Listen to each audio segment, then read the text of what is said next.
Chapter 185. Rules were the embodiment of order, just like how big fish ate small fish, or how big cities needed to be supported by small towns and villages. Everything had its own place in the multiverse. Of course, the rules were not always the same, because change itself was the embodiment of another great force. The multiverse also needed some chaos, just like how small fish could grow up, or how small towns and villages could become bigger cities. It was the same for Medicus's business operations. Every merchant and every product had its own place, but at the same time, it was in a dynamic balance of competition. And the emergence of a new product was bound to slightly break this balance. If this product could be a great success, the smart producers would definitely find a way to quickly insert it into a new place, so that more people would pay attention to their products.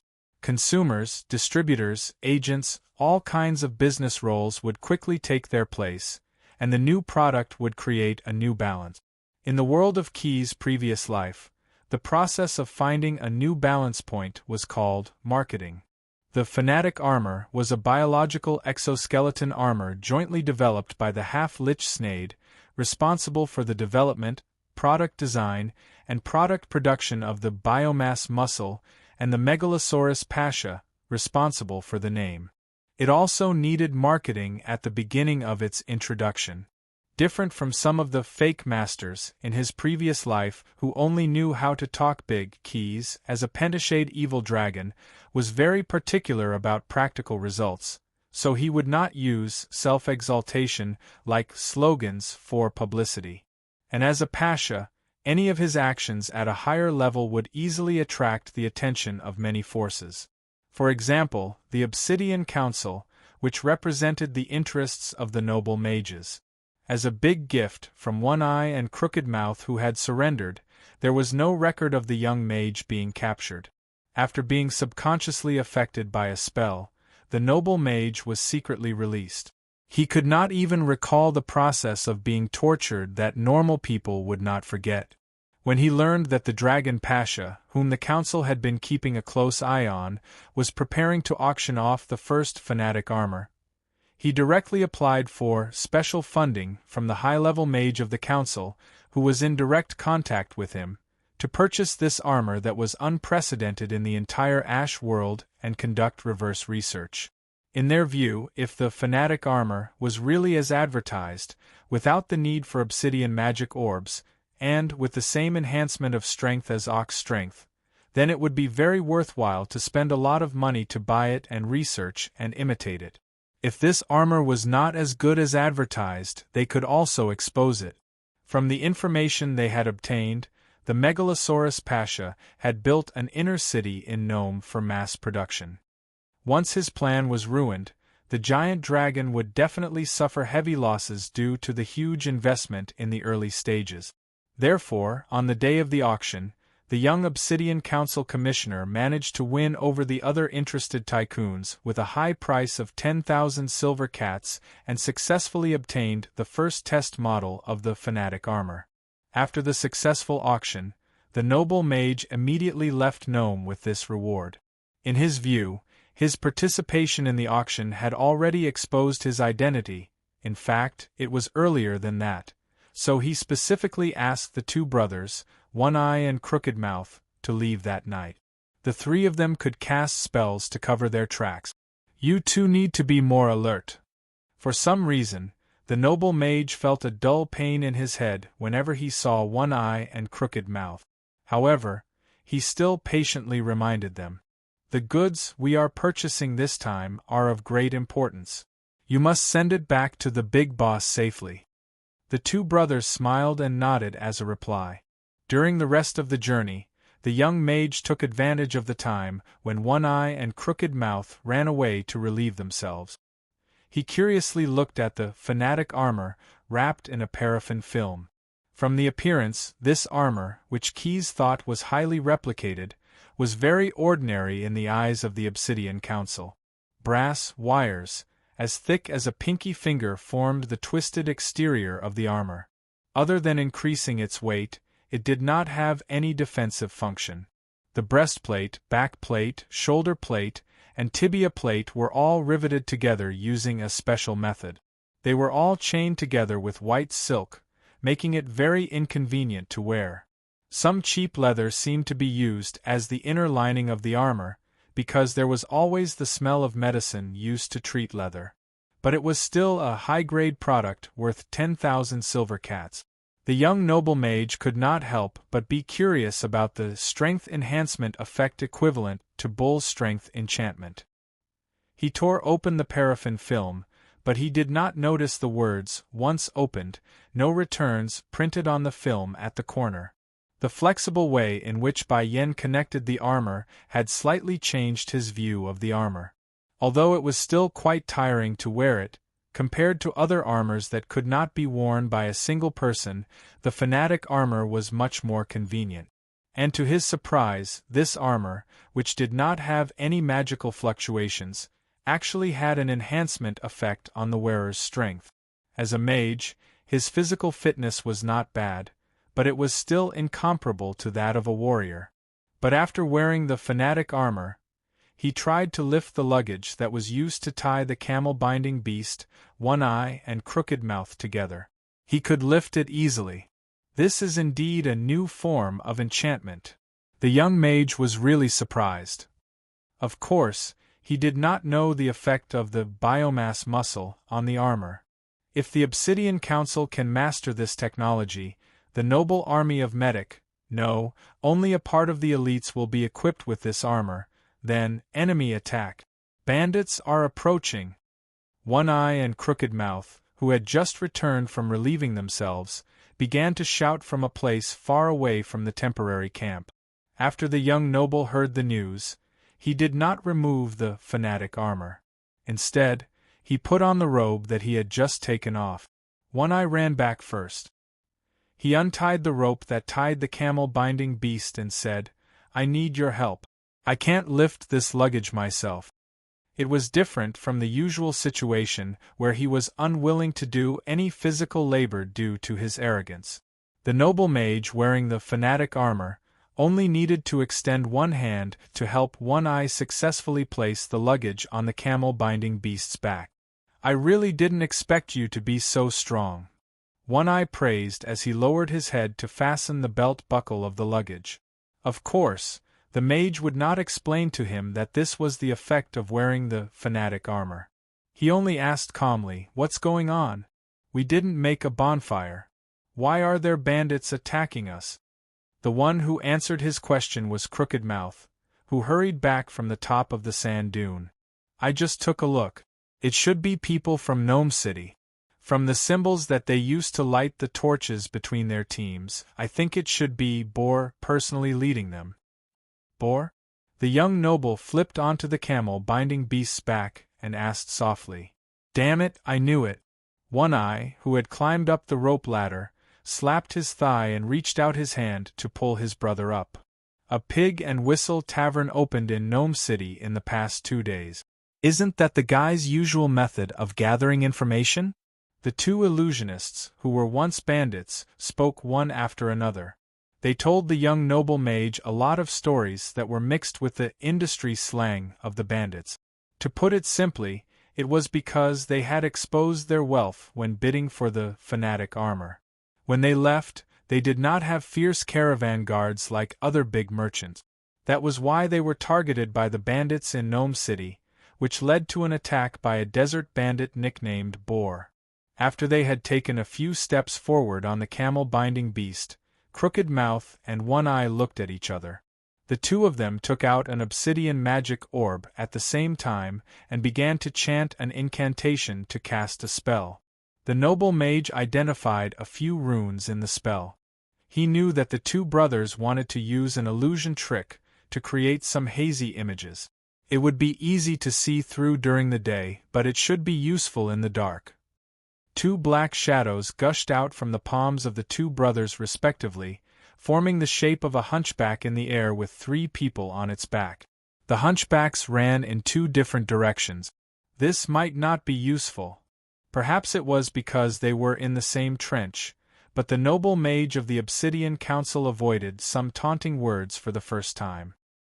He patiently explained, A simple illusion summoned from the Shadow Realm can fool the bandits from afar, but when you get closer, you will find that there are no camel-binding beast footprints in the first place.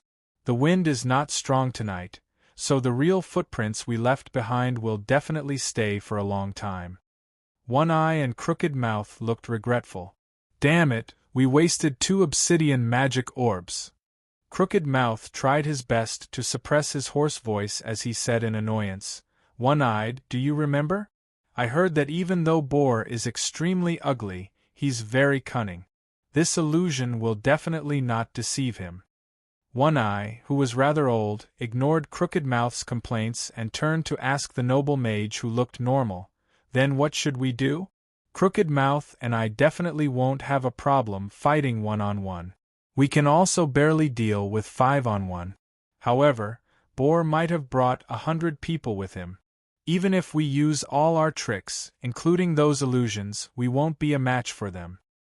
He did not emphasize that the 3 of them could not escape on the camel-binding beast. In fact, it was useless to mention it. Even if One Eye and Crooked Mouth got off the camel-binding beast and fled separately, this kind of commercial camel-binding beast would not be able to outrun the 6-legged warhorses used by the bandit.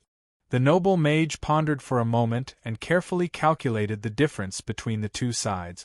Then, he took out a small bag full of obsidian magic orbs from his robe. This was an additional material he applied for to satisfy his little hobby of magic by taking the opportunity to apply for special funding. It came in handy at this moment. After giving 2 or 3 magic beads to the One-Eyed and Crooked Mouth brothers, the young mage patted the fanatic armor he was wearing under his robe. This equipment gave him some peace of mind. Let's find a way to kill this boar so that we can escape smoothly.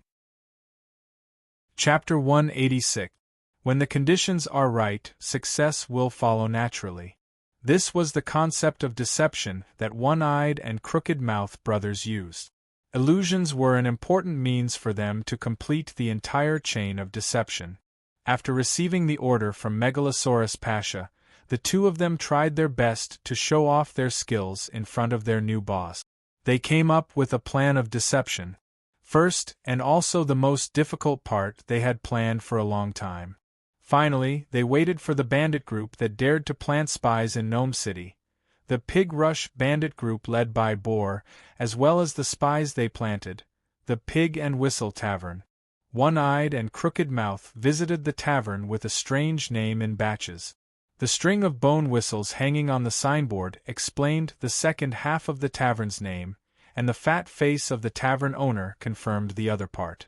The 2 brothers summarized the results of their observations and concluded that the owner who looked more like a pig than a human was the bandit leader, Boar. After wasting a lot of cute copper debentures on the swill beer provided by Pig and Whistle, One-Eyed and Crooked Mouth finally had the chance to sit in front of Boar at the bar. They worked together to cast a spell that their new boss had taught them, Scrooge's Envy. However, they had not mastered this enchantment spell yet, so when One-Eyed chanted the spell, Crooked Mouth had to distract Boar with words, making him ignore or unable to investigate the strange syllables coming out of One-Eyed's mouth. After trying 2 or 3 times, they barely managed to complete the spell. They spent a lot of materials and energy, and endured many glasses of sour beer that were hard to swallow. However, this was indeed a rather crucial part. After the envy of the miser took effect, the Boar would have a great desire to possess the mad armor, and the bandit leader would do whatever it took to obtain this treasure. In addition, One-Eyed and Crooked Mouth also discovered other bandit spies one after another. However, these bandits were not as powerful as the Pig Rush bandit group, and were less well known. They could only be considered as supporting characters in the whole big show. After dealing with the actors, the next thing to do was to deal with the setting. The 2 brothers first spent an entire day designing all kinds of props that would be used, such as fireworks, pit flippers to stop the camel beast, iron caltrops, fake obsidian council letter scrolls, and so on. Then, they secretly transported these props out of Gnome City, and according to the camel beast's route, they would bury or set them up in a suitable place in advance. Everything was arranged properly. In order to ensure that there were no mistakes, they even came up with several backup plans. After the actors and setting, the mad armor, after all, under the orders of Megalosaurus Pasha, to use this series of arrangements to promote the excellence of the mad armor. In other words, they of the big show, crooked mouth, crooked mouth was, In particular, they had to trick a noble mage into believing that they were only carrying out the orders of the Obsidian Council. When the mage obtained the mad armor from the auction and left Gnome City, Crooked Mouth and One-Eyed began to use all kinds of illusions to disrupt his perception. By distorting some light, they walked for half a day, but in fact, they were not far from Gnome City. Fortunately, they were traveling at night, and could not do it during the day when the sun was blazing high in the sky. But even with such a meticulous design, there was still a major oversight. Perhaps they had mistakenly overestimated the abilities of the Pig Rush bandit. After riding on the camel beast for half a day, they did not find any trace of the boar and his men following them. As a last resort, the two of them used the excuse of letting the camel beast rest, to temporarily stop for a while. The Pig Rush bandits finally arrived at the predetermined location about an hourglass later than the original plan. One-Eyed and Crooked Mouth were then able to continue to bluff the noble mage into the next step, to let him personally decide to kill the bandits. "What are you going to do?" One-Eyed's remaining eyeball flashed with a dangerous light. "I'm saying that against more than 100 people, it's definitely not going to work if we fight them head-on." Crooked Mouth, who was squatting on the back of the camel beast, suddenly stood up, looked into the distance, and bent down again. He said to the two, "It seems that the boar has divided his men into 3 groups. We have some time to prepare, but we still have to make a decision immediately. They may discover that there's something wrong with the 2 illusions in a while." The young noble mage looked at his 2 subordinates and told them his plan. First, find a sand dune to set up camp, then light a bonfire to lure them over. Seeing the surprised looks on One-Eyed and Crooked Mouth's faces, he explained patiently, which was rare for him, "We'll make our illusions in the camp as realistic as possible, and we'll use spells to hide in the darkness. When they find out that we're outnumbered, they'll definitely attack first. They've divided their men into 3 groups, which means that we only need to deal with about 30 people at a time. As soon as they start to attack the illusions, I'll use evocation spells to launch a sneak attack. With the abilities of the 2 of you, killing half of them shouldn't be a problem. And then? There's still a dozen of them." Crooked Mouth scratched his head, apparently feeling that this idea was a little hasty. "If the other 2 groups come over, we'll still have to face 50 to 60 enemies, or even more. That depends on the abilities of the 2 of you. The key is to grasp the timing of the bonfire. Besides," the young mage tightened his robe and continued, "even if half of Medicus's regular army is killed or wounded, they'll immediately retreat. The small team will probably flee when attacked. If we're lucky, we can set up 2 ambushes, and maybe we'll be able to defeat the Porcupine bandits." Just like that, the whole show was back on track. One-Eye and Crooked Mouth quickly chose a suitable ambush spot, which had been set up with props. They pretended to find a sand nest with a few large rocks and placed the hunchbacked beasts with their luggage inside. They first tied the reins of the camel beast to the top of the stone mine, and directly lit a bonfire on the ground without unloading the luggage. The 2 of them also used illusions to pretend that 3 travelers were talking to each other.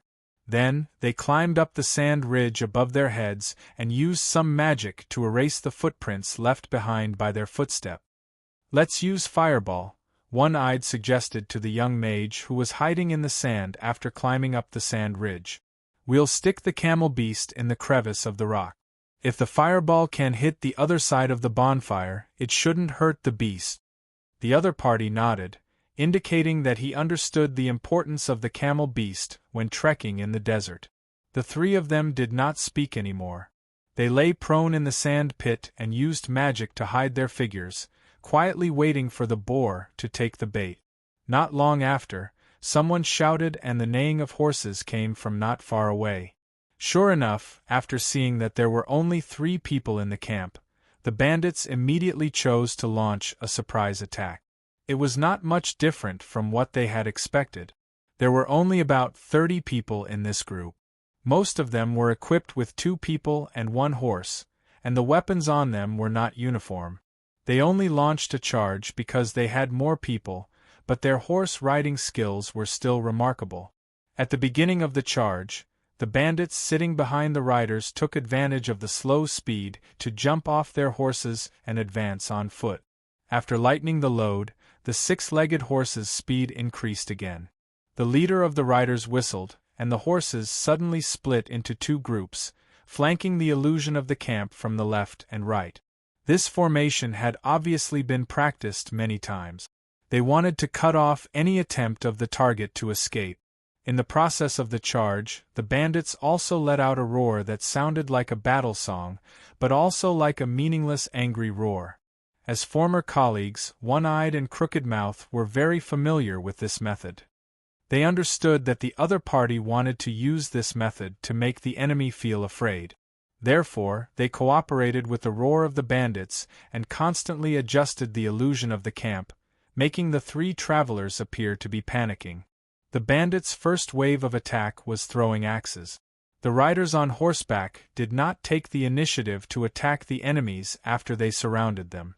Instead, they grabbed some small axes hanging from the saddle and threw them. From an economic point of view, these axes were rarely made of metal. Most of the axes were made of gravel and tied to a short wooden stick. However, with the speed of the horses and the force of the rotation, the flying axe's lethality was still considerable. If an ordinary illusion mage were to encounter such a situation, their illusion would probably be exposed on the spot. However, One-Eyed and Crooked Mouth, who were prepared, had already thought of this problem. The 2 of them controlled the illusion to run to the pile of rocks in the sand to hide. Seeing that the flying axes did not have the desired effect, most of the riders were a little annoyed. However, they still waited for their companions to rush over on foot.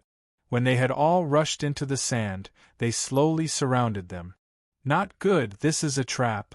The illusion that was attacked was annihilated with a poof, allowing the bandits to react. However, at this time, the noble mage who had already prepared a spell had already thrown the fireball spell. Attacking from the top of the sand ridge made it easy for him to cast spells on the densest group of desert bandits. With a boom, the few people who came into close contact with the fireball were instantly blown to ashes. Some of the nearby bandits were also injured by the shockwave and flames, and were sent flying with a cry of pain. One-Eyed and Crooked Mouth, the 2 brothers, also rushed down at this time, hacking at the bandits who were stunned by the fireball. As for the noble mage himself, because he was wearing the zealot armor, his courage was greatly boosted and he also jumped down from the sand ridge.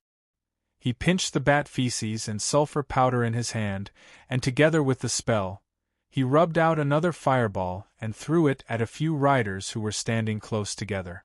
Boom! Another explosion sounded.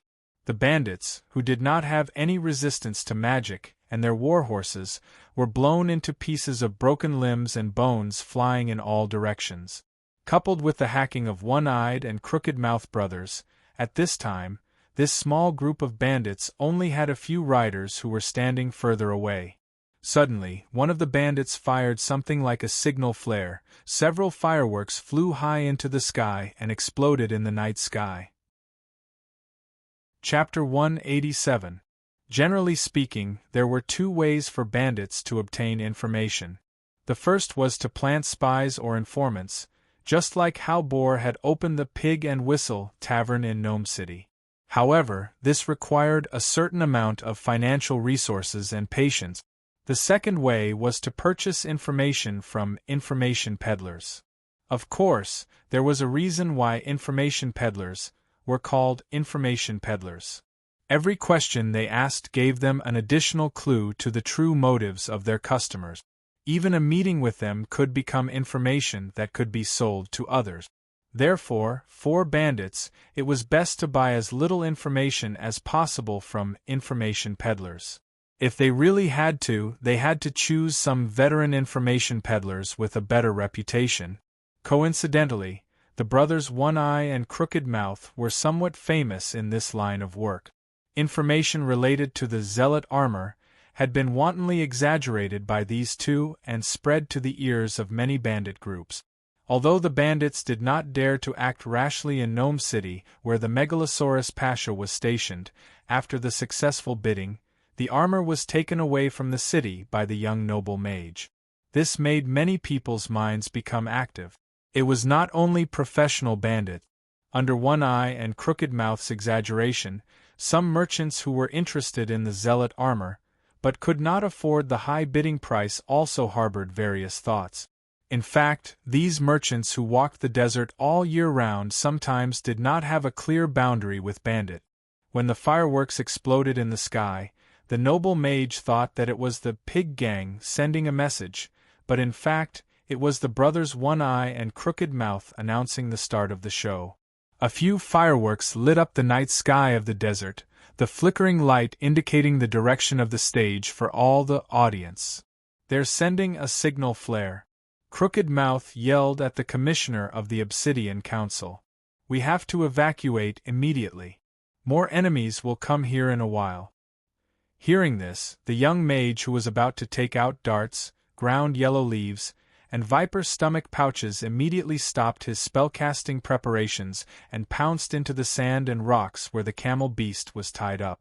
Because he was wearing the zealot armor, his movements were extremely fast. With a light leap, he could dash dozens of steps away.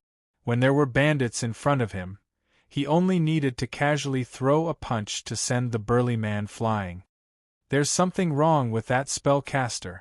Lying on the top of a dune in the distance, a few wandering desert elf warriors who wanted to snatch the food from the pig's mouth observed the situation with infrared vision while whispering, "This might be the power of the zealot armor.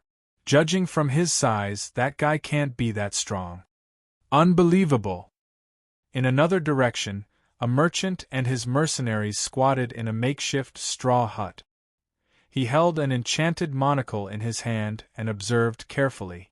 On the monocle, the spellcaster doesn't show any magic light.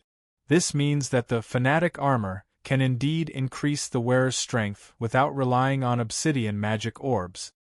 Dozens of similar comments were given by different spectators at the same time, including the boar, who was affected by the envy of the miser. The bandit leader, who was as fat as a domestic pig and as fierce as a wild boar, roared, "That must be the power of the zealot armor.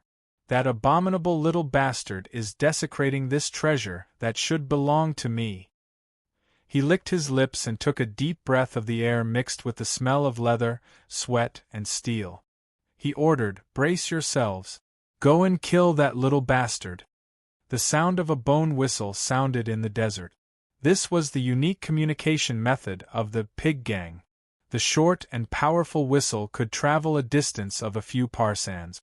According to the boar's command, the teams that had been diverted by the illusion not long ago began to converge and surround the target from the flank. "We have to speed up."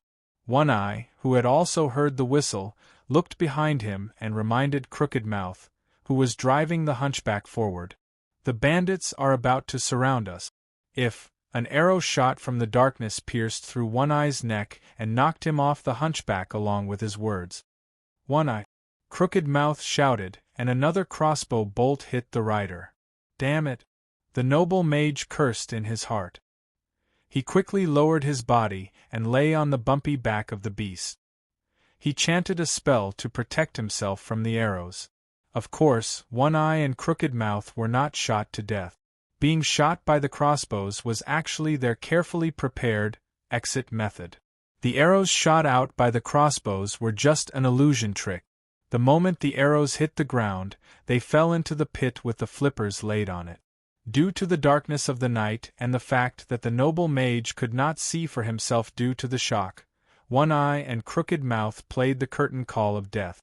With the sound of a bowstring being pulled, a real crossbow bolt shot out from a tricky angle and sank into the hunchbacked beast's brain.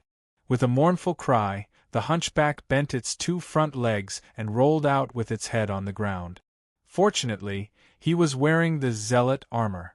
The young mage pushed hard on the back of the hunchback with both hands and jumped out. He was not crushed under the hunchback. Before he had time to make other plans, a large number of bandits roared behind him. He quickly hid behind the dead hunchback. Just as he found cover, a large number of flying axes were thrown in his direction. Poochie, poochie, the sound of flying axes hitting the dead hunchback was endless. The bandits had just discovered the young mage, and some of them were smart enough to throw some torches over, indicating the location of the target to the others. Charge! Boar, who was riding on a 6-legged horse, raised his scimitar above his head and made a circle. Catch that mage, but don't damage his armor. Use nets and anesthetic bags. Hearing their boss's words, the bandits immediately took action. They pulled up nets between 2 warhorses, and those who did not carry nets were given bags of light green anesthetic powder. With the speed of the horses, the bags would immediately explode when thrown out, and the powder inside would form a smog that could cause dizziness. Soon, a cloud of light green smoke appeared beside the dead hunchbacked beast, and several nets were thrown over. While the bandits were waiting for the smoke to disperse with joy, they heard the sound of the nets made of coarse hemp mixed with animal tendons being torn apart. With the strength of the zealot armor, the noble mage actually tore open the net on his body, jumped up from the back of the hunchback, and rushed out of the area covered by the anesthetic smoke. He threw the darts that he had already prepared. The big yellow tree powder and the viper's stomach pouch in his hand turned into a green light after he finished chanting and wrapped around the darts. Melf's acid arrow, a highly lethal spell, originally only had an effective killing radius of about 5 or 6 yards. However, the mage's strength was not what it used to be.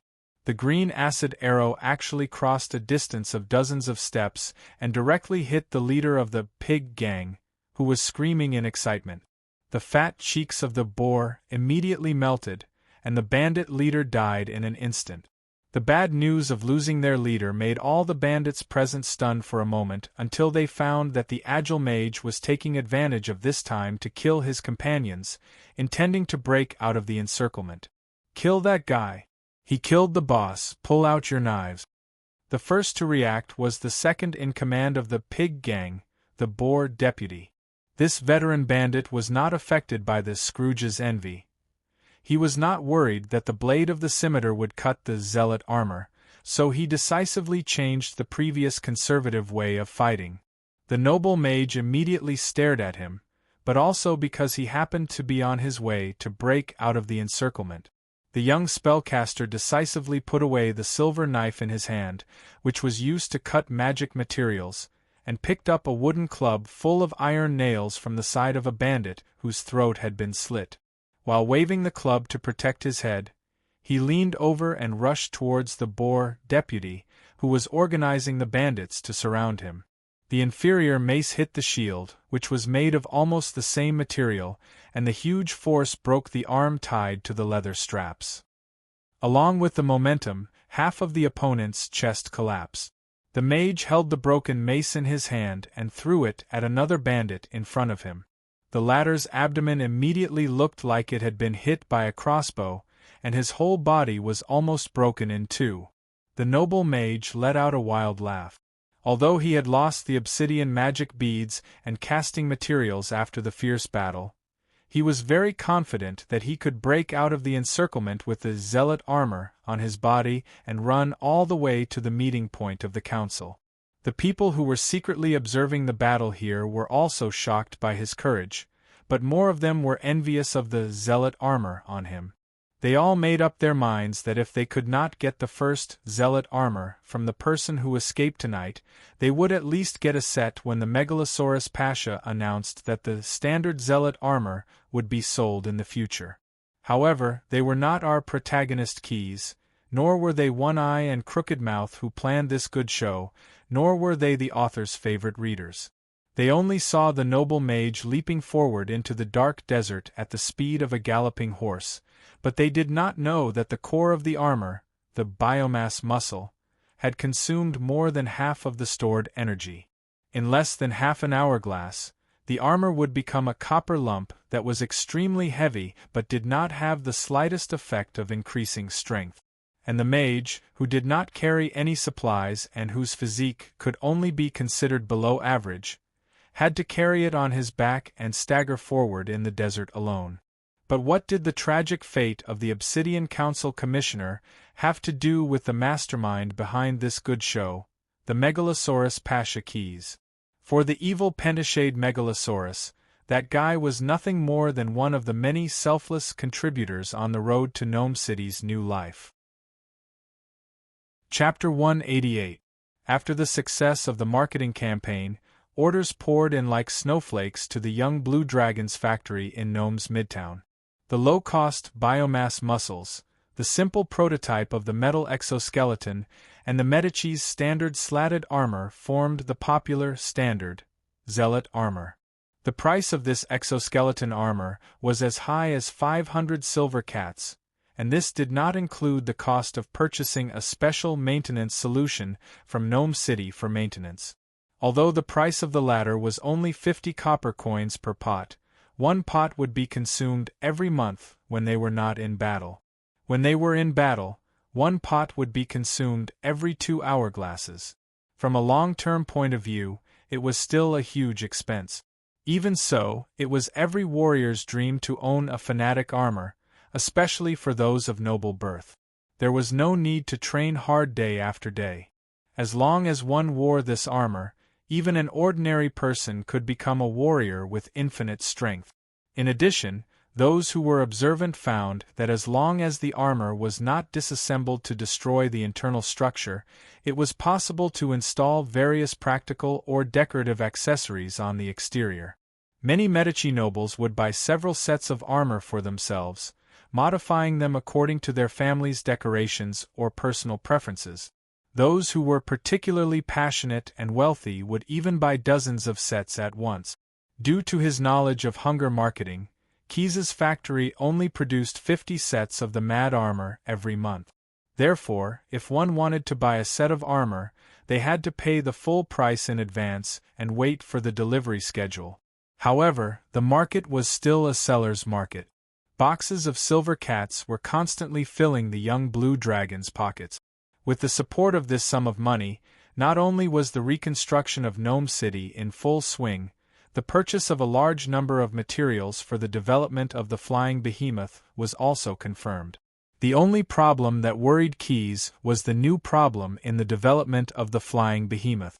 With the current technology, there was no way to cultivate such a huge biological vehicle from the embryo. The Demolic borrowed the suturing methods of some undead creatures to cultivate some functional organs and prepare to fuse them together. However, unlike the supernatural undead creatures that did not possess life, the various organs of the flying behemoth always rejected each other, resulting in a large area of paralysis and death. The solution proposed by Snader was to transform the various organs into undead, but in this way the entire sky behemoth would become a huge undead creature. It could only rely on a large amount of negative energy to provide energy, which was very limited. Left with no other choice, the young Blue Dragon finally decided to bear the pain and attack himself, hoping that his passive adaptation ability would allow him to transfer part of his characteristics to the flying behemoth's living organs through bloodline modification. After dismissing everyone, Quess used his psychic ability and magic to construct several seals to prevent spies from spying on the entire laboratory. Although the protagonist said that it was for the sake of safety, the author still had to confess to the readers. He was purely afraid of pain, and even more afraid that others would see him cry in pain. Thanks to the estimation of the behemoth's size, the space in the laboratory was very large, enough for the young blue dragon to transform into his true form and stay inside. Keys used his powerful forelimbs to press down on his tail, and after turning his head in another direction, he used his wings to cover his involuntarily glancing downward. His sharp claws quickly clawed off a scale with flesh on the tip of his tail, and he clenched his teeth to prevent himself from howling in pain.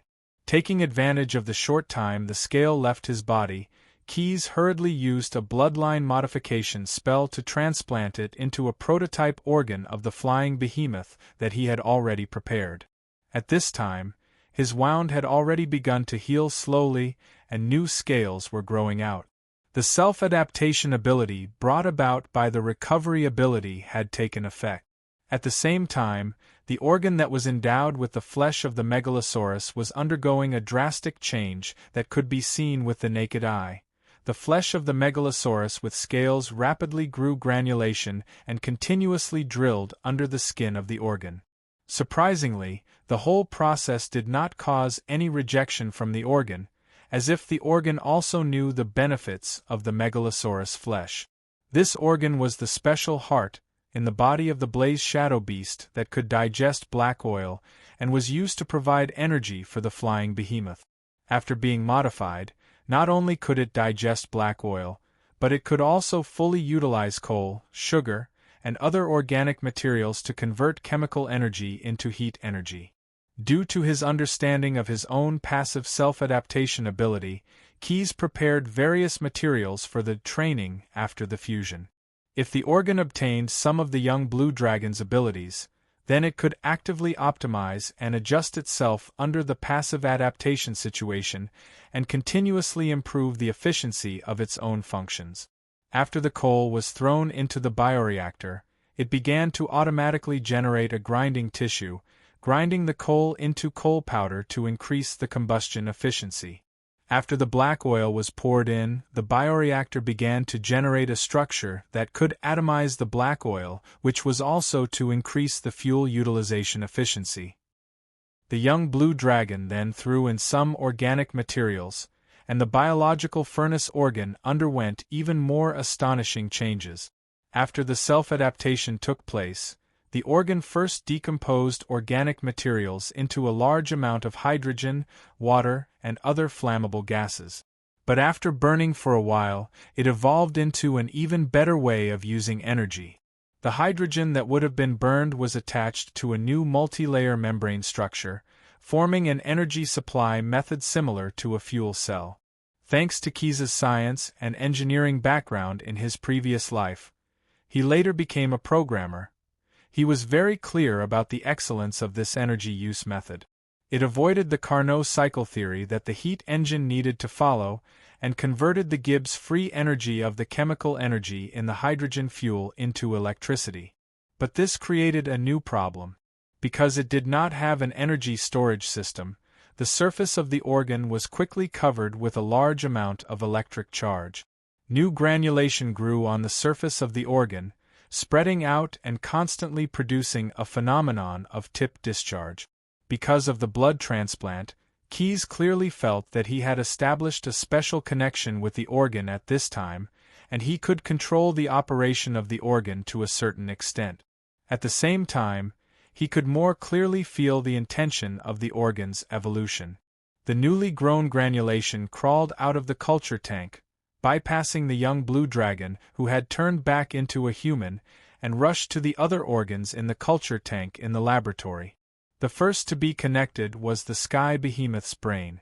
In order to effectively control the behemoth, the brain was designed according to the distributed structure of an insect, and each nerve node was responsible for controlling a part of the behemoth's body.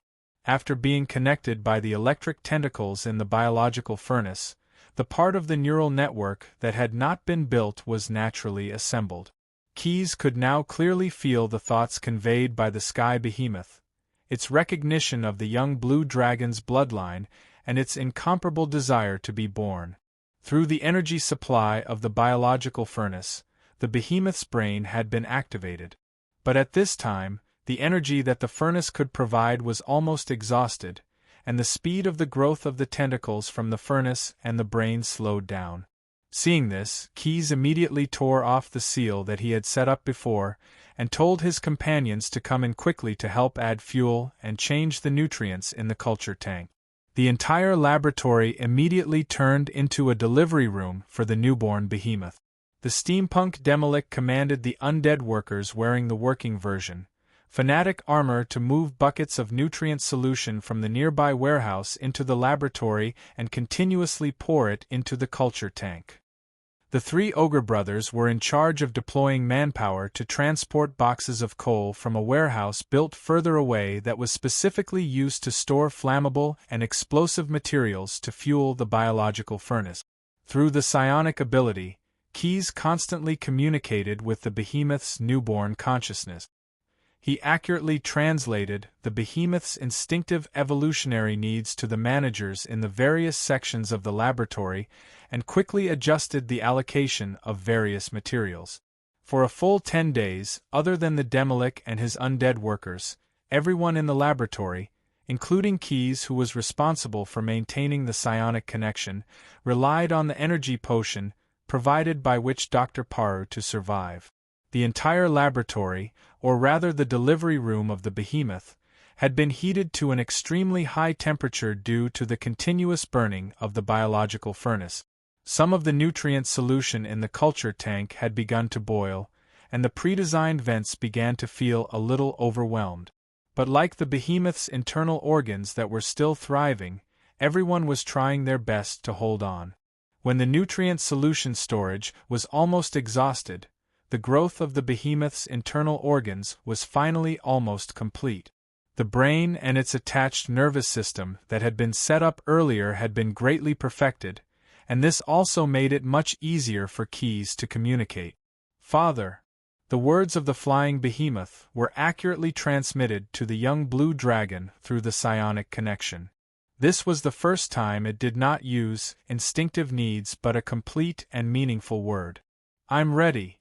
Keyes also realized this, and the tiredness from maintaining the psionic connection for many days was swept away. He stepped forward, pressed his palm on the behemoth's wrinkled brain, and said softly, "I grant thee life, and thy true name is Leviathan." The behemoth, which was about to cover the entire laboratory floor, immediately became excited, and all the tissues began to make the final adjustments. The core brain that carried the behemoth's will was wrapped in layers of muscles and pushed to the deepest part of the internal organs. At this time, the biological furnace had been split into 4 groups, and other than the entrance to fill the fuel, the furnace itself was also hidden in the depths of the muscles. The airbag skin of the airship seized from the Japanese was pieced together into a huge balloon with many cabins, and it was suspended above the behemoth by a traction device. After receiving Keyes's order, the Leviathan once again grew many tentacles and tightly wrapped the balloon. The original skin was quickly digested, and in its place was the Leviathan's own skin and muscles. The characteristics of the Megalosaurus, which was obtained from the young blue dragon, began to show. The surface of the huge airbag began to grow scales that looked very thin but could deflect force fields. Hundreds of sharp horns protruded from the surface of the airbag, and the tips were flashing with electric light. The tentacles connecting the Leviathan's internal organs and the airbag began to shrink, pulling the tissues on the ground into the embryonic body. Keyes was a little worried that the traction rope could bear so much weight, and was ready to cast a levitation spell to help the Leviathan complete the final assembly.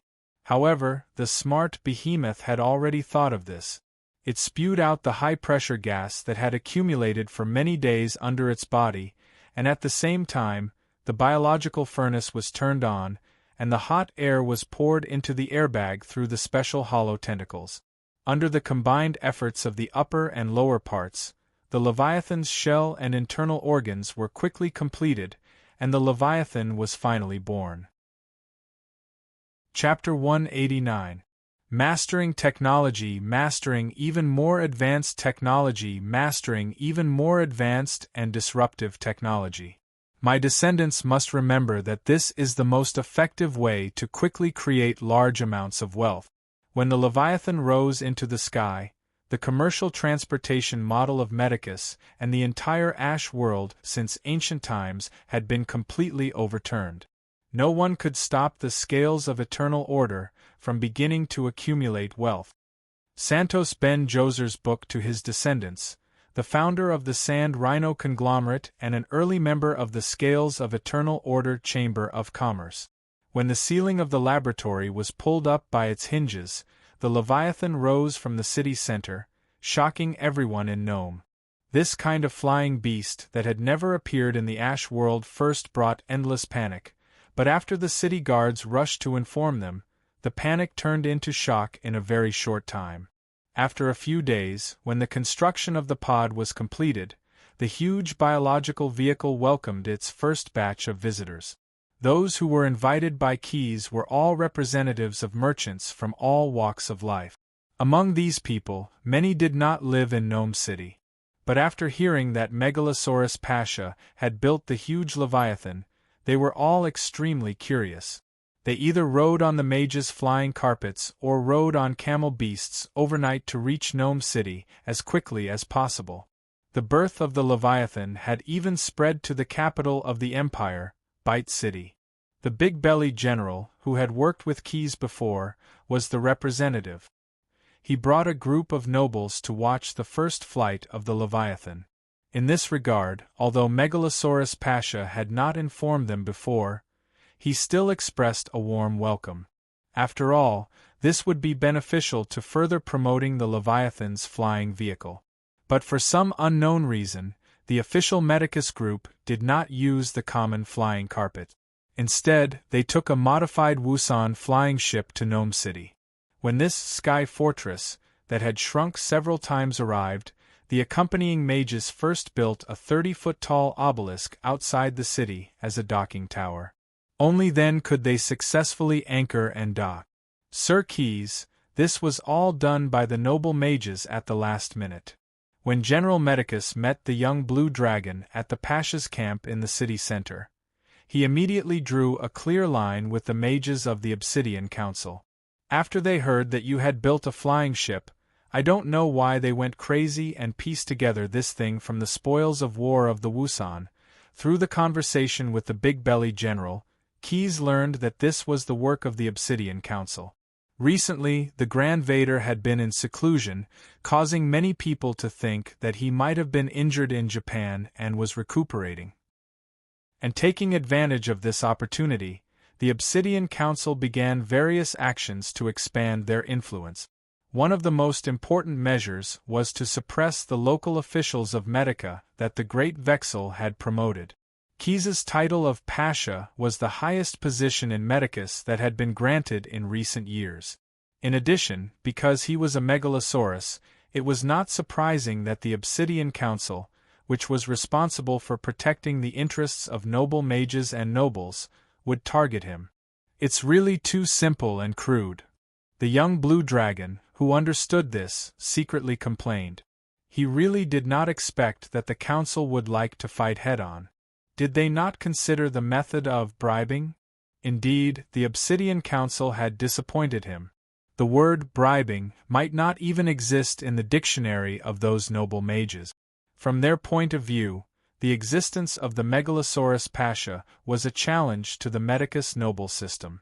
The Leviathan, on the other hand, was purely a means for Keys to show off his military strength, although they had spent a lot of money to buy the fanatic armor. But before the observation group came to Nome, the Obsidian Council had spent a lot of money to repair a Wusan airship and named it the Blazing Sun ship. It was used to show off their strength to the young blue dragon. While the pot-bellied general was paying a visit to the Megalosaurus Pasha, the noble representatives on the airship were also holding their own meetings. The noble mages sent by the council even used spells to ensure that the content of the conversation would not be detected. As we all know, a middle-aged noble in a dark blue mage robe stroked his beard and said slowly and concisely in a very infectious tone, "The Medici Empire has just experienced the invasion of the Wuzans. Although we were the victors in the end, we still paid a great price. The blizzard disaster, the breach of the Nero River, and the expected crop failure next year. The fiefs of several nobles here have been affected, but the Megalosaurus Pasha, who faced the Wusan vanguard, seems to have managed his territory very well. The Pong tournament, the fanatic armor, and the Leviathan that we are about to visit, all of these things have brought him a lot of money. But have you thought about where the initial funds for these things came from? The pentashade Megalosaurus, known for its greed for money, is willing to use the silver in its lair? Of course not. The Megalosaurus Pasha collected the huge amount of money by squeezing the property of the nobles of Medici. Seeing that everyone present was attracted by his speech, Lilith nodded slightly with satisfaction. He stretched his hand out of his sleeve and clenched it into a fist. He waved it down and concluded decisively, since the initial funds were obtained from the nobles, then we also have the right to benefit from it. I mean, the Leviathan is a good compensation. What a bandit's mindset, what's yours is mine, was very similar to the common thinking of the pentashade dragons. Unfortunately, he was not a Megalosaurus, and our protagonist, Keys, also had the same mindset as him. You mean that the blazing sun boat doesn't need to add coal or black oil, but there is a magical item connected to the elemental plane of Earth installed on it, and it can be refueled at any time? Listening to the Potbelly General's narration, the young blue dragon suddenly became interested in a certain piece of information revealed in the Potbelly General's words. Sure enough, General Medici thought to himself. Before they set off for Gnome City, Commander Wenfeng, who was under the Grand Vader, specially paid a secret visit to him, taught him some words, and told him that he must disclose it to the Megalosaurus Pasha. The airship that the Obsidian Council rushed out has a special magical item called the Olamox Bucket of Waste. With it, you can communicate with the elemental plane of Earth at any time. With a very small amount of precious metals or gems, you can replenish a large amount of black oil, coal, or other fuels that are regarded as waste by the creatures of the elemental plane of Earth at any time. Very detailed information. Keys thought for a moment and understood that the Potbelly General was actually a porter. This information was most likely sent to him by the cunning Grand Vader. It was another plan to kill two birds with one stone. Not only would he be able to return the favor of helping the Empire of Medici defeat the Japanese Expeditionary Army, but he would also be able to cause a lot of trouble for the Obsidian Council. Another overt plot.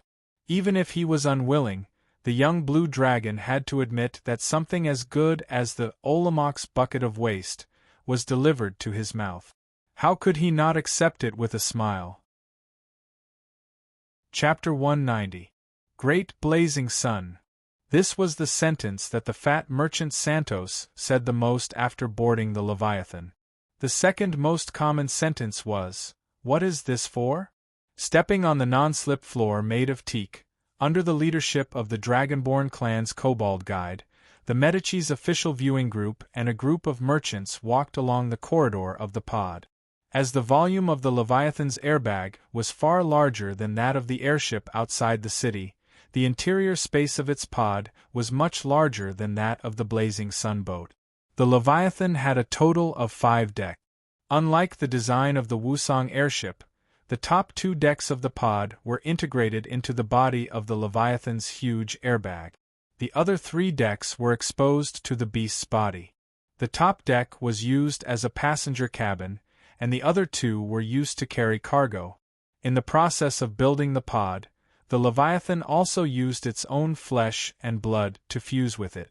The beast had a lifeline extracted from the fluorescent insects, so the corridors and the ceiling of the rooms on each deck were illuminated by a biological light source. As the first batch of flight crew, the members of the Dragonborn clan had a small tin whistle around their neck. They could blow a unique sound to control the light sources on and off. In addition to these biological light sources, there was a round crystal porthole every 20 steps or so on the corridor of the cabin deck. It could be opened and closed with a simple touch. During the day, it could also provide some illumination for this deck. Of course, these portholes could also be used to view the outside scenery, but the best viewing platform was still at the bow. When the visitors walked to the hemispherical space that ran through the 3 decks, everyone was shocked by what they saw. The bottom and outer walls of the hemispherical space were made of 1-yard square glass, in fact, special scales grown by the Leviathan. These glass were tightly wedged in what seemed to be a silver-gray metallic window edge, in fact, part of the Leviathan's skin tissue. The scenery outside is unobstructed. As the guide, the desert kobold eagerly introduced it to the visitors in a proud tone. This is the viewing navigation platform. When it is safe to sail, for example, now, it can be opened to you as a viewing platform. At other times, he pointed to his busy compatriots, some of the Dragonborn clan surveyors were using ropes with pulleys to go up and down between the railings. This is a navigation platform for observation and determining the route. In fact, there are some brave observers doing the same work outside the Leviathan, but I don't think you would like to visit the working environment there. The guide held on to the wall and pretended to almost fall. He also simulated the sound of strong wind whistling in his mouth. Some of the visiting merchants laughed in a friendly manner, but the nobles present remained silent due to their status. How do they send messages? Compared to the others, the boss of the Sand Rhino caravan, who was familiar with the Megalosaurus Pasha, was obviously more relaxed. The fat merchant asked the guide curiously, "If we go from the outside to the pod, won't it take too much time?" The desert kobold clapped his hands and showed a look of approval. He walked to the cabin wall and unscrewed a metal hoop. A lizard crawled out of the internal pipe. He first tapped the lizard a few times according to a specific rhythm, then said a word in the draconic language. Then, he raised the little fellow to the crowd and said, "Sound transmission lizard, a type of chimera used to transmit sound. As the life-bound beast of the Leviathan, they can imitate large segments of speech and can quickly reach various places through the pipe. Now I need to provide some hibiscus juice for the guests. We will wait at the bow of the 3rd deck." After waiting for a moment, a kobold dressed as a chef ran over with a pot of hibiscus juice on his shoulder. However, he did not seem to understand the meaning of the guide's words. He did not carry any utensils. So, the guide knocked him on the head, causing the crowd to laugh again. A noble representative in the visiting group proposed to visit the control center of the Leviathan, but this request was rejected by the kobold guide. It concerns the safety of the Leviathan. No one, including me, who works or visits on these decks, has the right to enter. Unlike the noble representatives, the visiting merchants were more concerned about the load of the Leviathan. When the guide led them to the cargo hold at the bottom, everyone saw a large number of wide-tailed carriages being pulled by camel beasts into the cargo hold through the gangway at the stern. Those carriages were filled with all kinds of goods, including precious spices, precious wood, unwritten papyrus papers, and so on. These are the materials left by the Lord of the Dragon's Nest after the previous pot-buying convention. The total weight is about 1/10 of the net weight of the Leviathan, which is about 25 tons. This batch of goods requires about 30 wide-tailed carriages to pull, and if it were sand rhinos, it would require about 35 sand rhinos to carry it. The kobold of the Dragonborn clan straightened his chest and explained to the people present. And this is only 1/12 of the maximum cargo capacity of the Leviathan. Many merchants, including Santos, gasped. Taking advantage of this opportunity, the desert kobold continued to introduce. The Leviathan can reach a maximum speed of 160 parasan per hourglass. According to calculations, it can also maintain 120 parasan per hourglass when cruising with a full load. In theory, it only takes a little more than half a day to travel from Gnome City to Bite City. Doesn't this mean that all the caravans of Medici will not be able to compete with the Leviathan in the future? A shrewd merchant immediately thought of this question. After this question was raised, The faces of caravan owners like the fat merchant Santos were suddenly clouded with worry. Before the kobold guide was about to answer, a person walked in through the entrance of the cargo hold and said loudly, "This problem is indeed possible, but there is a greater possibility of cooperation in the future. The Leviathan, or the flying behemoth after it, is actually not suitable for short-distance transportation in terms of cost. They will establish fixed mooring stations between several key cities in Medici and transport large quantities of goods in fixed shift. The increase in cargo transport will undoubtedly lead to the need for cargo distribution around the mooring cities, and short-distance transportation caravans are the key to solving this last Parecen problem." Everyone looked at the source of the voice, and the fat merchant Santos' eyes lit up. He immediately said, "Honorable Megalosaurus Pasha, the honest merchant Santos Ben Joser sends his sincere greetings to you." Chapter 191. Compared to the Leviathan, the security of the Blazing Sun ship was much stricter. Not only were there many guards patrolling the deck of the ship, but there were also people standing guard under the mooring tower that the mages had temporarily built. Thanks to Olmoc's bucket of waste, the airship only needed to use a small amount of precious metals or gems to get enough fuel from the elemental plane of Earth, so it had never landed on the ground. After the members of the Leviathan's observation group left, the airship was carefully guarded, and the guards did not relax for a moment. Of course, the Blazing Sun ship was not completely cut off from the outside world. Materials such as food, drinking water, and the garbage produced in the ship's hold would be sent out through special cranes. Still, for safety reasons, this internal and external interaction was arranged near noon. At that time, the blazing sun would be hanging in the center of the sky, and the area of the shadows would be reduced to the minimum, making it easier for the guards to check. Accompanied by the tune of the time, the Dilbaka drum, which was specially used to transmit orders, began to beat in an orderly manner. On both sides of the blazing sun ship's deck, two slender brown giant hands stretched out. These arms had thin, mechanical-like bones, and the tendons were clearly visible under the thin skin. This was a pair of enchanted arms that borrowed the technology of flesh and blood golems and chimeras. They were the melee weapons of the blazing sun ship, and at the same time, they played the role of cranes. The arm that stretched out from the left side of the ship was responsible for throwing the garbage piled up on the deck, and the arm that stretched out from the right side of the ship was responsible for lifting the goods on the ground. In order to maintain balance, the movements of the enchanted arms had to be done in an orderly manner. Below the deck, there were dozens of people constantly tightening two sets of springs to provide enough power for the enchanted arms, and the ones controlling them were the two senior apprentices left behind by the noble mage, Liliot. The goods purchased from Gnome City were loaded into wide-tailed carriages and pulled to the designated location below the blazing sun ship by the leading camel beasts. In order to not frighten the camel beasts, after the carriages were in place, the beasts would be temporarily unlassoed and pulled to the side to wait. Some hired civilian workers would temporarily take over their work, either pushing or dragging them, fine-tuning the parking positions of these supply vehicles, and assisting the enchanted arm in the grabbing and unloading work. One Eye and Crooked Mouth were disguised among the commoners. As the blazing sun boat had a transfiguration detection formation, it was not easy for Keys's companions to sneak onto the airship, so they could only rely on the two brothers to scout. "Do you remember Lord Pasha's instructions?" the shirtless one-eyed man whispered to his brother.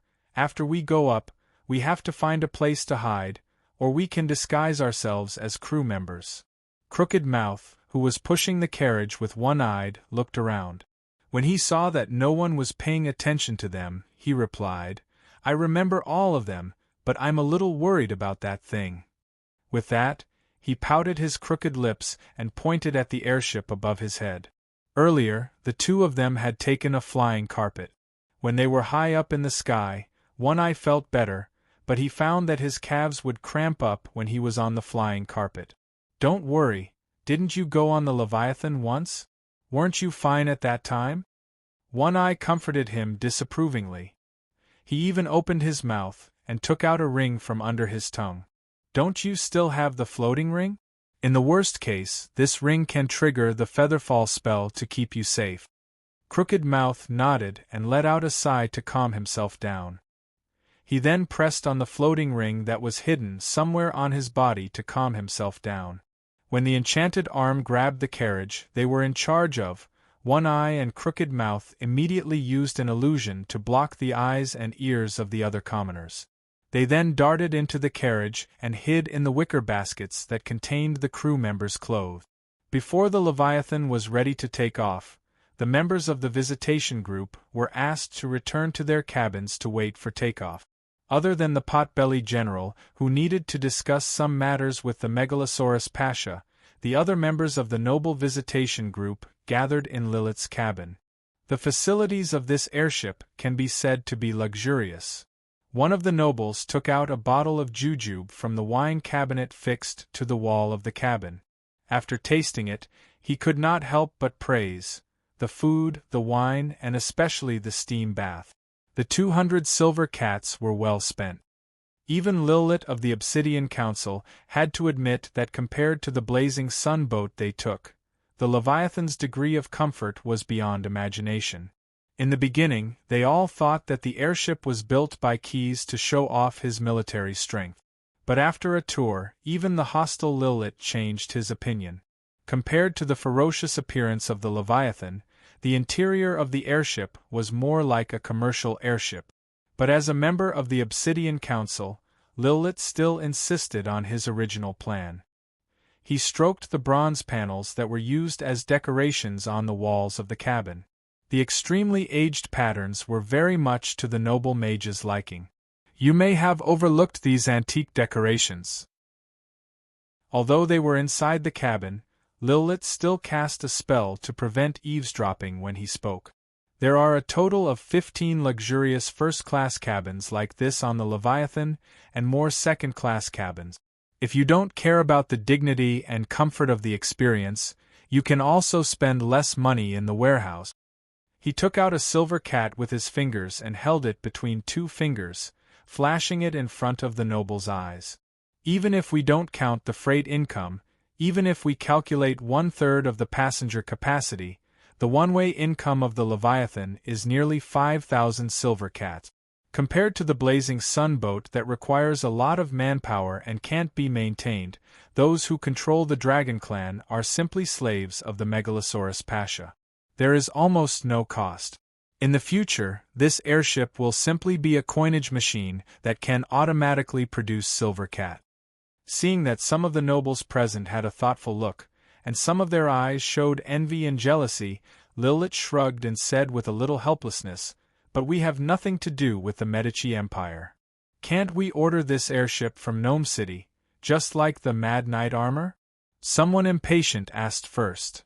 "Even if we can't afford the cost, the Honorable Pharaoh will definitely be able to afford it." Lilith praised the somewhat presumptuous speaker in his heart. Of course, he knew the intention of the supporter behind the Obsidian Council. In fact, the reason why the noble mages coveted the Leviathan was because it reflected the personal will of Pharaoh. Lilith's face showed a smile.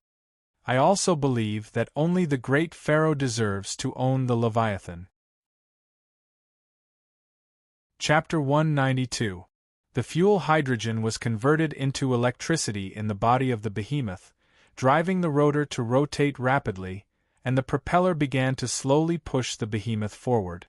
Untying the mooring rope on the ground, the hot air and hydrogen gradually filled the body of the Leviathan, and it began to climb to the clouds at a gentle angle. Unlike the visitors who were resting in the cabin, the pilots of the Dragonborn clan became extremely busy at the moment. Several teams of desert kobolds ran back and forth in the cargo hold, carefully checking whether the rope net that fixed the cargo was loose. The observers on duty at each key node stared at the recording instrument, sometimes communicating with the navigation platform through the transmission lizard, and sometimes using the sympathetic cilia of the Leviathan inserted into the back of the neck to report to the control center in the control center of the top 2 floors of the pod. Except for Keys, only the pilots of the Dragonborn clan who had been transformed by the mental demons could enter. Their main task at this time was to take care of the biological furnace in the body of the Leviathan, and continue to send the fuel stored here into it. Some of the desert kobolds with higher intelligence were responsible for correcting the course, and using the sympathetic device to transmit the aviation maps and various data sent from the navigation platform and various observation nodes to the brain of the Leviathan. This was to let the newborn behemoth better understand its own situation, so as to lay a memory foundation for future unmanned navigation. Unlike the Dragonborn clan, Keys could maintain communication with the Leviathan through the psionic ability. "How do you feel? Do you feel uncomfortable anywhere?" The young blue dragon reminded the big baby he had created, and asked in detail. Previously, it was just an experimental cruise at a low altitude. When it rises to the top of the troposphere, if there are any problems, communicate with me in time. I feel that the speed can be faster.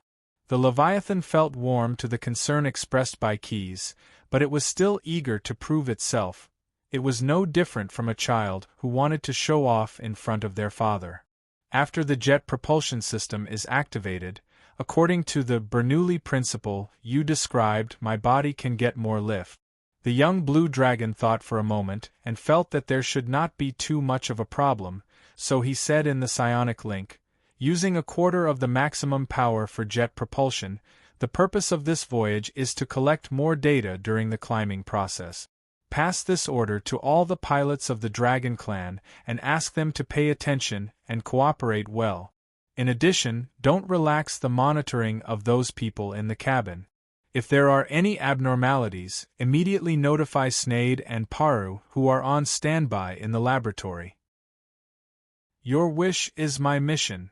With the help of the jet power, the Leviathan quickly reached the cruising position. During this process, other than the timely reminder of the diligent observer, the giant beast only noticed the problem of pressurizing the cabin. Other than that, there weren't many problems. Thus, Keys ordered the Cortex Prime to rest temporarily and remember the previous data, while the many subbrains received the command to control the Cortex Prime during cruising. At this altitude, the sandstorm in the desert of the Ashen World would not have much effect, so only the job of calibrating the route needed the special navigators of the Dragon Clan. The city that the Leviathan was going to was Deca City in the south of Medici. This city was a civilization of Salt Lake and the Grand Arena. It was the second hometown of the 3 Ogre brothers. In the Grand Arena there were still legends about them. Due to its location near a huge salt lake, the city's flora and fauna resources were relatively scarce. Apart from some local organisms that lived with halophilic fungi, there were almost no other organisms that could live there. The reason why Taka City was built there was because the place was rich in lake salt. Compared to the camel beasts, which required at least 1.5 months of transportation, the journey would only take about 3 days with the Leviathan's cruising speed. Even including the additional time needed for purchasing and loading, the total time would not exceed 10 days. Moreover, compared to the traditional caravans that traveled at night and slept in the open, the journey on the Leviathan could be considered a form of enjoyment. After the blazing sun retreated from the horizon, the Megalosaurus Pasha held a sumptuous banquet for the visitors. The restaurant was located in the public resting area on the deck of the cabin. There were carpets hanging on the walls, and there were 3 chandeliers made from the special luminous cilia of the Leviathan on the ceiling. Foldable tables and chairs were joined together to form a long dining table. The food for the banquet was impeccable. There was roasted quail with honey sauce, grouse jelly, and the main dish was charcoal grilled camel made with the help of a biological furnace. Before the meal, there was a thick soup made of vegetables, and after the meal, there was a dessert made of honey. Not only were there light beer, hibiscus juice, jujube, and other common drinks in Medici, but there were also many strong alcoholic drinks with amazing flavors. However, no one knew that the dishes on the table were cooked by the ogre Blue. The ingredients in the dishes were not bad, but the drinks that the nobles loved so much were mostly the ordinary stock of the gourmet in the lower plains. To the Leviathan, cheers! After tasting a small mouthful of the blood of the Baler, a kind of wine brewed with a very small amount of Baler's blood and the juice of several plants unique to the acid Fog Canyon plain, a noble representative of Bite City jumped up and roared, "Under the glory and protection of the Pharaoh, long live the Obsidian Council." Seeing this, Lilith hurriedly made a gesture and silently recited a spell to make the noble fall asleep quickly. At this time, he was also a little confused. He had just used a spell to detect poison to check the drinks, and the results showed that there was no problem. While the others were taking care of the noble representative, Lilith quietly picked up the cup that the noble had just drunk from and used a spell to check and analyze the composition of the remaining wine. The names of a large number of unknown materials appeared in the noble mage's mind one after another. Only when the last blood of the Baler appeared, he was really surprised. Although he did not know what the other materials were, as a senior spellcaster, he had heard of the name of the Baler, the top demon of the Tana Re in the bottomless abyss. Lilith could not help but feel a little anxious. He began to quietly whisper to the other mages in the audience, "This is a kind of fine wine brewed with biological materials from other planes." The great dragon Pasha had unknowingly walked behind Lilith with a thought-provoking smile on his face. If ordinary people drink some of it, it won't do any harm to their bodies. At most, it will only amplify some emotions and make it more suitable for a hearty conversation. Chapter 193. Just like old Agu of Spat City, the ruler of Taka City was also a relative of Pharaoh. However, in terms of bloodline, this consul named Emir was a little further away from the pharaoh than old Agu. However, in terms of reputation, the Emil family, which had been passed down for 3 generations in Taka City, was much better than the Agu family. In addition to the well-known business of selling refined lake salt and operating the Grand Arena, several generations of Emils, nobles in the Ash world, could only use the family name as their own name after inheriting the family head, were very keen on collecting all kinds of treasures. Governor Emil of this generation was even more so, and his passion for collecting was even greater than that of his own ancestors. After the meeting of the Washu Holy Land, Brock killed the mercenary leader of the wandering desert elves and took the elven golden sword, fabricated by the Japanese. Originally, he wanted to directly destroy the weapon that might bring disaster to the desert elves, but after communicating with Keys, the young blue dragon found a better home for the golden sword. A month before the first voyage of the Leviathan, Keys sent the desert elf silencer to Taka City with the golden sword as a gift to make friends with Governor Emil, who was fond of collecting. Compared to riding on the Leviathan, the journey up the Nero River by riding a camel beast was neither comfortable nor convenient. The only thing worth mentioning was that with the seal issued by the Megalosaurus Pasha, all the cities along the way could get enough free supplies. Brock had to admit that this was much better than the migration of the Salem tribe that he had escorted with the warriors. Of course, even so, the delegation only arrived at Taka City in the south of Medak a few days before the Leviathan set sail. "This is really a salt lake city," Brock could not help but exclaim while waiting to enter the city. After a night's journey, the delegation arrived at the city gate of Taka City at dawn. Many caravans from all over Medak did the same. They spontaneously lined up and waited for the city gate to open.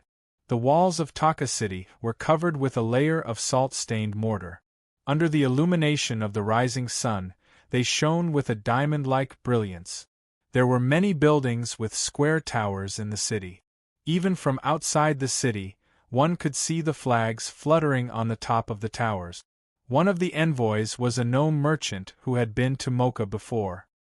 He was eagerly explaining to the desert elves, "Those flags represent the various guilds in Mocha. Merchants from different industries have gathered together to protect the interests of their respective industries in the city. The flag with the hammer pattern is the flag of the Blacksmiths' Guild. The black ring pattern on a red background represents the Grand Arena. The leather triangular flag represents the Fur and Cloth Merchants' Guild. The flag with the white square pattern on a blue background is the symbol of the largest and most powerful salt guild in Tukka. After visiting His Excellency the Consul, I suggest that we also have a meeting with the senior management of the Salt Workers Guild. At the very least, we can guarantee that the quality of the refined lake salt purchased will be improved by 5%. As he spoke, the merchant gestured as if he was weighing a bag of money. Brock was not disgusted by this. When he was in the Salem tribe, the merchants who wanted to exchange more desert elven specialties from the tribe would also use the method of gifts to make friends with the tribal elders. His Excellency the Pasha has ordered that before the Leviathan arrives, we must prepare at least 150 wagons of refined lake salt in the saltworks. Although his voice was not loud, Brock's words were accurately transmitted to the ears of everyone in the envoys due to the effect of the sound spell. The pink refined salt that has been filtered more than 3 times and has been boiled with dead halophilic fungi can be sold for a good price in the central region and even the northern part of Medici. That is our priority purchase target. Everyone in the envoys nodded in agreement. Most of them were merchants with a certain amount of wealth in Nome. They were quite familiar with the work of purchasing trade and were confident that they could serve the Megalosaurus Pasha well. When the blazing sun climbed from the horizon to the sky, the gates of Taka City, which had been closed all night, finally opened to the people who had been waiting in line for a long time. Since they had the official seal issued by Keys, the city guards did not dare to delay. After informing Consul Amir, they directly let the envoys walk out of the queue and enter the gates of Taka City ahead of time. Unlike the desolate saline alkali Gobi outside the city, Taka City was full of vitality. The streets here were in a radial shape, extending outwards in circles. There were man-made flower beds at the small intersections of the streets on each floor. Flowers and shrubs grew luxuriantly. This was thanks to a pioneering work of the Taka Salt Association. When the salt was boiled, due to the special distillation and condensation facilities, the brine extracted from the salt lake was not wasted after evaporation. Instead, it was transformed into distilled water for drinking and irrigation. Every street in Taka City was laid with pipe. The distilled water from the self-made salt factory would be transported to a specific water storage tank through these pipes. As long as the citizens of the city paid a few copper debentures, they could buy enough water for a family to use for a day from the merchants who operated these water storage facilities. The landscape plants in the middle of the streets that were drought-resistant and saline alkali-resistant only needed the merchants nearby to water them with 1 or 2 pots of water every day to survive. This city is a city full of contradictions.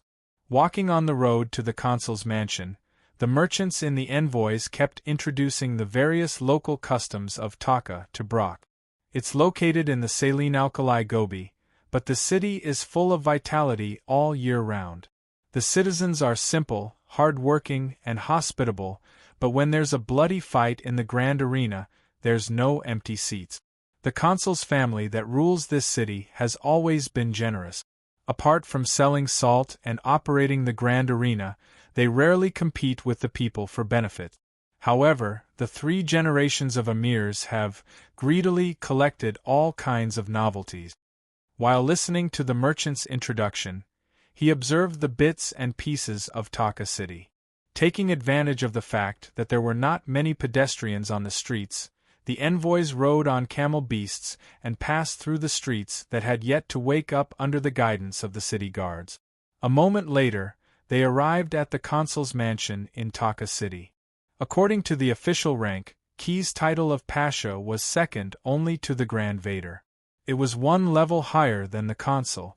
However, due to the fact that Taka City was located in the saline alkali Gobi Desert, It was not under the jurisdiction of any pasha. Its taxes were directly responsible to Pharaoh, and it was an autonomous city belonging to the emir family. Therefore, the envoys that Brock was part of needed to come to pay a visit instead of note. However, out of respect, the Taka city lord still walked out of the consul's mansion, accompanied by the steward and guards to welcome the arrival of the Megalosaurus Pasha's envoys. Chapter 194. Taka City is too salty. Consul Emile joked in the face of the guest who came from afar, "That's why I like fresh water, a whole pool of fresh water." Brock smiled politely and sat on a stone bench in the garden under the guidance of the servants in the mansion. Unlike the consul of other cities, Emile preferred to entertain guests and handle official business in the meticulously renovated garden. There was a rectangular reservoir in the garden. The distilled water produced by the salt factory flowed in through the pipe. The pool water gurgled but did not overflow. The hidden outlet would take away the excess pool water and send it to other places in the city that needed fresh water. Since the water and the outlet pipes were equipped with special filters, some edible fish were also raised in the reservoir. Lush shrubs were planted around the garden, emitting a faint fragrance of vegetation that permeated the air. "It's indeed a good place for thinking," the desert elf exclaimed in admiration as he felt the peaceful and quiet atmosphere in the garden. As the owner of the place, Emile waited for the servants to serve the guests drinks to quench their thirst before he said, "I have read the official documents and private letters signed by Megalosaurus Pasha. Taka City has always been hospitable to friends who can help us with the lake salt sales. It's just that the purchase that His Excellency mentioned is not a small amount. Even if I mediate, due to the practice of the Salt Guild for more than 100 years, we must first charge you about 1/3 of the cost as a deposit." After listening to the consul's explanation, Brock first expressed his understanding and then asked the accompanying members of the diplomatic group to hand over the gift prepared by Keys. "Pick the star iron to forge its edge, restrain the blazing sun to make its light. Enemies are hard to resist, day by day, the sword shall be the king of the elves." He recited softly, "Megalosaurus Pasha has heard that you like to collect. I wonder how much of the deposit this elven golden sword can offset?" He did not ask, "Are you willing to spend money to collect it?" Instead, he directly asked, "How much is it?" This was something that the young blue dragon had specifically told the desert elf to pay attention to before leaving. It was a simple but effective communication technique. Emile's reaction wasn't out of Keys's expectations.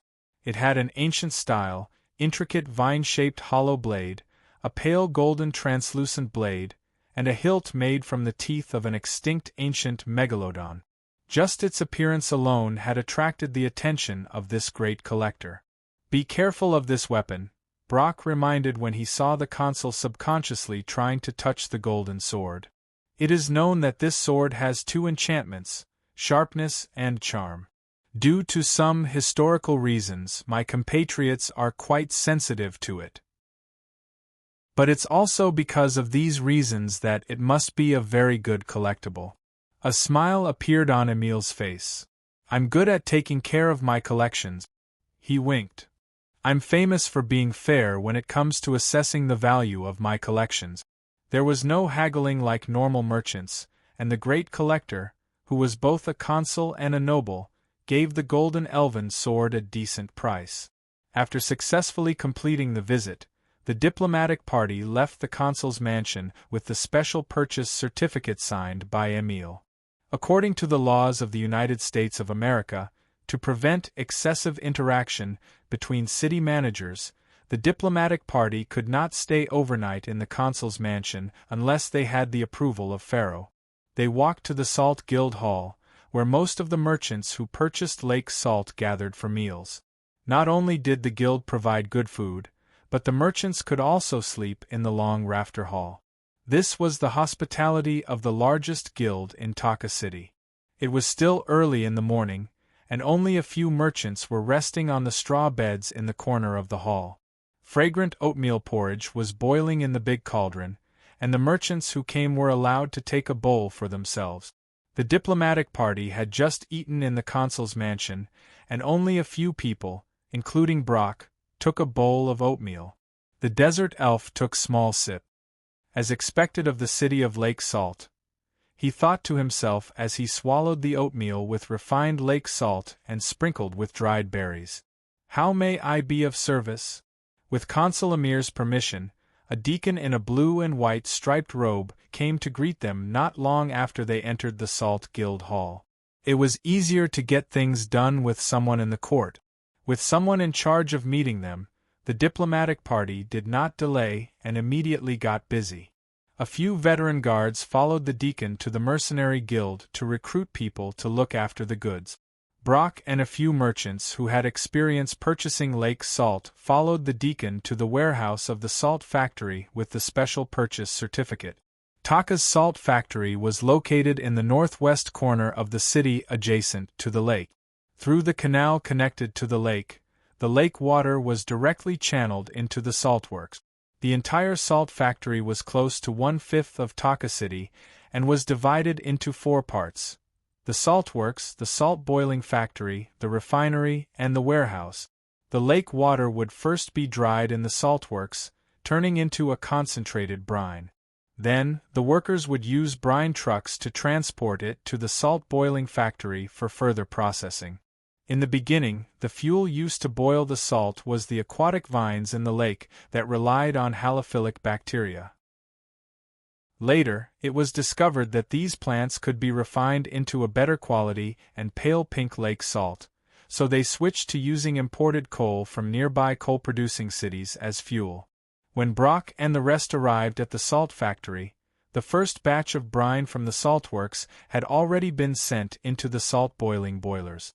The chimney, which was much taller than the other tower-like buildings in Taka City, was already emitting thick smoke. The deacon of the Salt Association eagerly led the purchasing representatives of the diplomatic mission to visit the salt-making process. Perhaps it was because they were important customers, or perhaps it was because the governor had specifically instructed him to do so. He grabbed a handful of coarse salt that the workers shoveled from the salt boiling factory to the refinery and handed it to Brock and the rest. Compared to the sea salt produced by the northern seaside, the quality of Taka's lake salt is undoubtedly much better. Even if the coarse salt has not been refined after grinding, it is not much different from the Shanghai salt on the market. The deacon looked very proud when he saw that the merchants who had purchased lake salt showed a look of approval after rubbing, smelling, and tasting the salt. He then continued, "But this is not enough. Excellence is the consistent requirement of the Salt Association for the salt factory. The coarse salt will also be sent to the refinery for final processing. It needs to be filtered, screened, and ground. After a series of very strict processes, it will be sent to the merchants who come to purchase it." But when the diplomatic mission expressed their desire to purchase a large amount of pale pink lake salt, the deacon showed a slightly difficult look. Chapter 195. The 2 mages on duty are too diligent, Crooked Mouth, who was hiding in the food storage room, complained. They must be the old gray-robed mages who recently joined the noble mages. They are trying their best to show off to their new masters. Ever since they boarded the Blazing Sun, One Eye and Crooked Mouth had been hiding everywhere. The 2 apprentices left behind by Lilith on the airship would take turns to use spells to investigate the situation on the airship every hourglass. One Eye gestured for Crooked Mouth to keep quiet and pointed to the door of the food storage room. He wanted Crooked Mouth to stop complaining and pay more attention to the situation outside, while One Eye himself was busy preparing the materials needed later. After waiting for about half an hourglass, a chef who was preparing dinner for everyone on the airship came in to collect the ingredient. Thanks to the increasingly skilled illusion tricks, they were no different from the protruding keel in the chef's eyes. "I'm ready," One Eye said in a low voice. "I've already made the sugar into syrup according to Lord Pasha's instructions. He patted the water sacks filled with sticky syrup on his waist twice, and pointed to the remaining sacks on the ground. The effect of the spell can still be maintained for about half an hourglass. After that, the syrup will gradually solidify. Having said that, One Eye used a blurring spell on himself to make his silhouette blurry and produce different camouflage colors according to the changes in the surrounding environment. I'll go to the engine room on the port side. You take care of the engine on the starboard side. Crooked Mouth nodded and quickly picked up the remaining water sacks and hung them on his waist like One Eye did. The two of them looked at the door of the storage room for a while and quickly entered the corridor. The Alamaka's waste bucket on the blazing sun provided fuel for the airship. The fuel was not only used to heat the air and ensure that the airbags were filled and the airship was suspended, but it was also sent into the engine room to provide energy for the propellers. Unlike the Japanese who used horses and mules to drive the propellers, the noble mages of the Obsidian Council used more advanced technology when modifying the blazing sun ship. They used the limited wish spell to create two special mechanical engines and installed them at the stern to provide the airship with propulsion. These two mechanical engines could not be filled with coal and could only be powered by black oil. After hearing this information from Big Belly, Keys immediately came up with a plan. He sent someone to pour syrup into the engine of the blazing sun boat. When the engine started, it would malfunction. Without power, the airship could only be docked in Nome for maintenance. By then, he would have plenty of time to obtain Olamoki's bucket of waste. And the ones he sent to carry out this sugar-mixing plan were the two brothers, One Eye and Crooked Mouth. Relying on the effect of the blur spell, One Eye managed to avoid several patrolling guards. There was no place to hide under the deck of the blazing sun boat, so his escape was quite thrilling. But on the other hand, the small space made it easier for him to find his target. There were guards standing guard outside the engine room, and there were maintenance personnel on duty inside. Taking advantage of the time when the personnel on duty went out of the cabin to relieve themselves, One-Eyed used illusion to deceive the guards and sneaked into the engine cabin. As the airship was still hovering, although the engine was being warmed up every day, it was not fully activated. Some of the prepared black oil was packed in buckets and neatly stacked on a special fixed bracket on the wall of the cabin. According to the young Blue Dragon's instructions, One Eye carefully moved the buckets of black oil and squeezed the warm syrup from the water sack into the wooden bucket. After shaking them evenly, he returned them to their original positions. After doing all this, he let out a sigh of relief and then used the same method to deceive the guards and sneak out.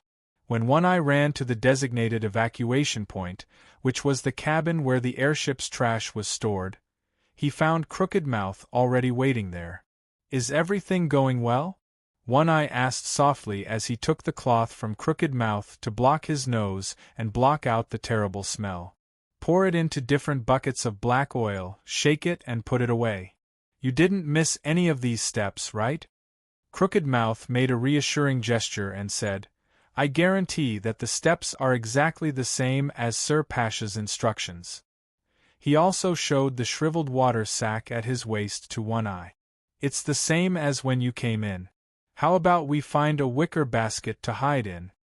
One Eye nodded. The next task was to wait patiently. In the warehouse of the salt factory in Taka City, the deacon of the Salt Industry Guild led Blatch and several purchasing merchants to a smaller warehouse. He ordered someone to open the locked door and led the way in, saying, "Sir, I'm sorry, but I'm sorry. This is all the light pink lake salt we have at present. You have the special purchase certificate issued by His Excellency the Consul, so I can make the decision to let you take away the stock here. Even so, I'm afraid there's no way to meet the purchase quantity you want." Unlike the refined lake salt that was commonly seen in powder form, the light pink lake salt stored in this warehouse had been processed and made into cubes that were about the length of a palm. When it was time to eat, it was easy to use a special salt sieve to scrape it. Due to the high price, although the climate in the inland area was relatively dry, There were still many moisture-proof measures in this small warehouse. The floor of the warehouse was covered with a layer of pottery, under which there was a layer of charcoal residue that was cooled after the salt was boiled. Every few shelves there was an open pottery jar filled with coal. At present, there was only about 1/3 of the stock in the entire warehouse, and many shelves were empty. Several merchants in charge of purchasing secretly counted, and found that the stock of the powder salt here could only reach about half of the expected purchase quantity at most. Mr. Deacon, after they communicated with Brock, the desert elf asked, "What's the situation?" My companions said that due to the high price, except for some nobles in Bite City, the sales of the powder salt in other areas of Medic are not particularly high. According to the salt production capacity of Taka City, there should be a lot of stock, right? A bitter smile appeared on the deacon's face. He nodded and explained patiently, "You may not know, but that was the situation before. In the past, there were plenty of aquatic vines used to make the powder salt. Until the last 2 years, a water monster that can bewitch people and kill people came out of nowhere from the depths of the salt lake. It turned out that the production of the powder salt was greatly reduced because of the shortage of raw materials. The salt workers usually risked their lives to pick some materials from the salt lake. There was not much powder salt in circulation in the market. Few people would purchase this expensive powder salt on such a large scale like Keys. Therefore, the news of the reduction in production did not spread through the merchants' mouths. Chapter 196. The sky was clear, and the scenery of the salt marsh outside the salt lake was the most beautiful. Known as the Mirror of the Sky, the Taka Salt Marsh was like a huge mirror, gathering the blue sky and white clouds into its embrace. Along the pottery pipe that drew the lake water from the salt factory in the city, a boat with a body like a cabin, with 4 symmetrical wheels installed on the bulwarks, meandered across the mirror-like salt marsh. Unlike the peat swamp, the bottom of the salt marsh was solid salt blocks, which could be crushed by the boat without the risk of sinking. The salt marsh was very shallow, and the water surface was only about 1/10 of the wheel. It didn't matter if the boat accidentally entered a deeper salt lake, because the boat could float on the water surface and move forward with paddles. Of course, this was just a contingency plan, and experienced prospectors rarely encountered such a situation. Even without relying on the pottery pipe of the salt factory, the experienced prospectors could find their way home in the salt marsh, where it was difficult to distinguish the direction. The track left by the previous heavy boat, the direction of the breeze, the saltiness of the salt in the salt marsh in different positions, these could all show them the way. It was because of the unique technology that the prospectors could travel through the salt marsh and search for the floating vines that could be used to make high-end powdered salt. Thanks to the high price of powdered salt, the income of the prospectors in the entire Taka City was at the middle level. Therefore, this technology was very popular and was often only passed down between father and son. Looking at the dozens of vines piled up on the boat, and then looking at his sweaty son pulling the boat forward, the old prospector sitting cross-legged on the boat secretly added a few pieces of bacon to the pot of soup simmering on the charcoal stove at his feet. "Gerd," the father called his son's name, "let's stop here today. Hurry up and eat something before heading back. There's a beast fight in the grand arena tonight. Bring my little grandson to watch it and have some fun." Hearing his old father calling him, Gerd quickly said, "I'm not tired. You can eat first. Let's collect more today. It's almost time for the little guy to be named. I want to spend money to let the mage in the city give him a good name." After that, the young and hard-working material finder pulled the rope and dragged the boat 2 steps forward. He then picked up a piece of floating vine, shook it twice, squeezed out some salt water, and loaded it into the boat. "It's good stuff."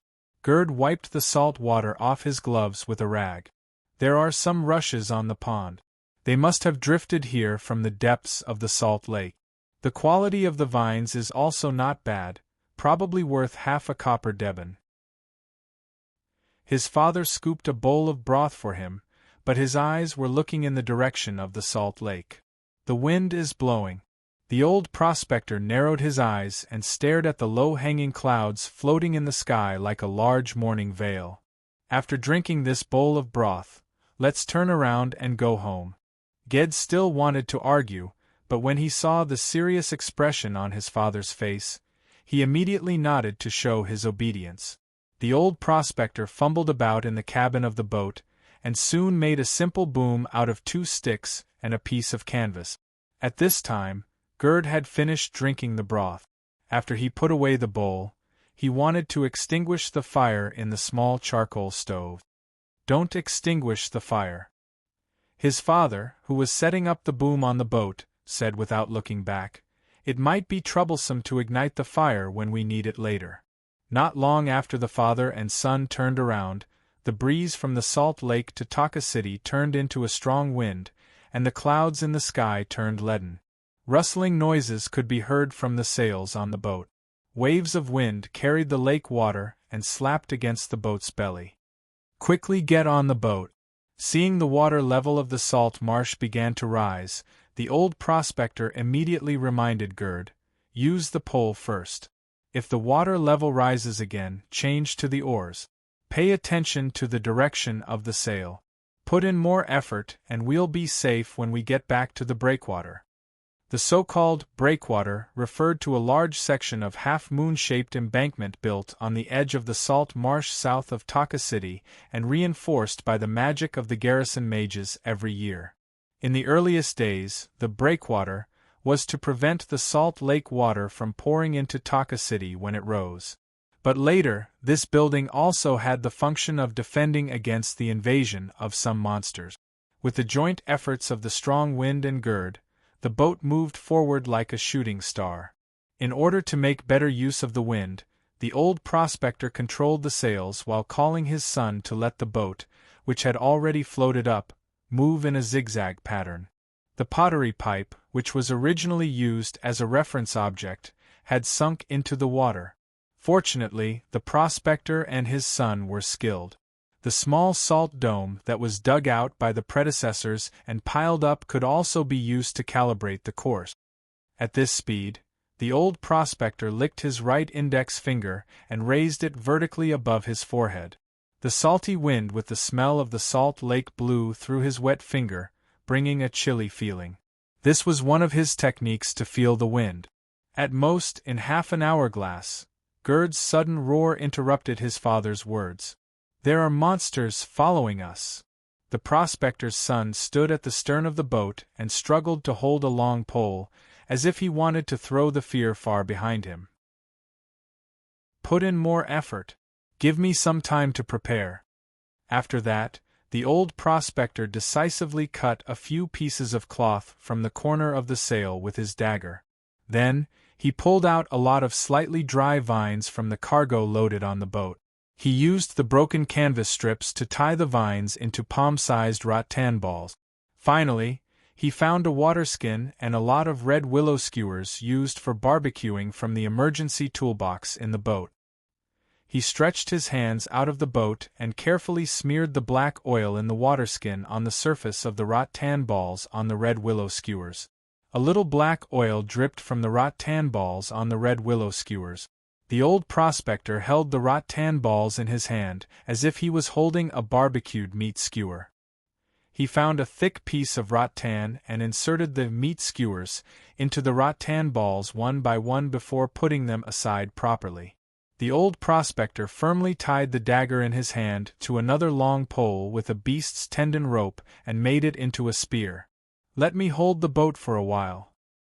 He took the pole from Gerd's hand and handed the newly made spear to his son.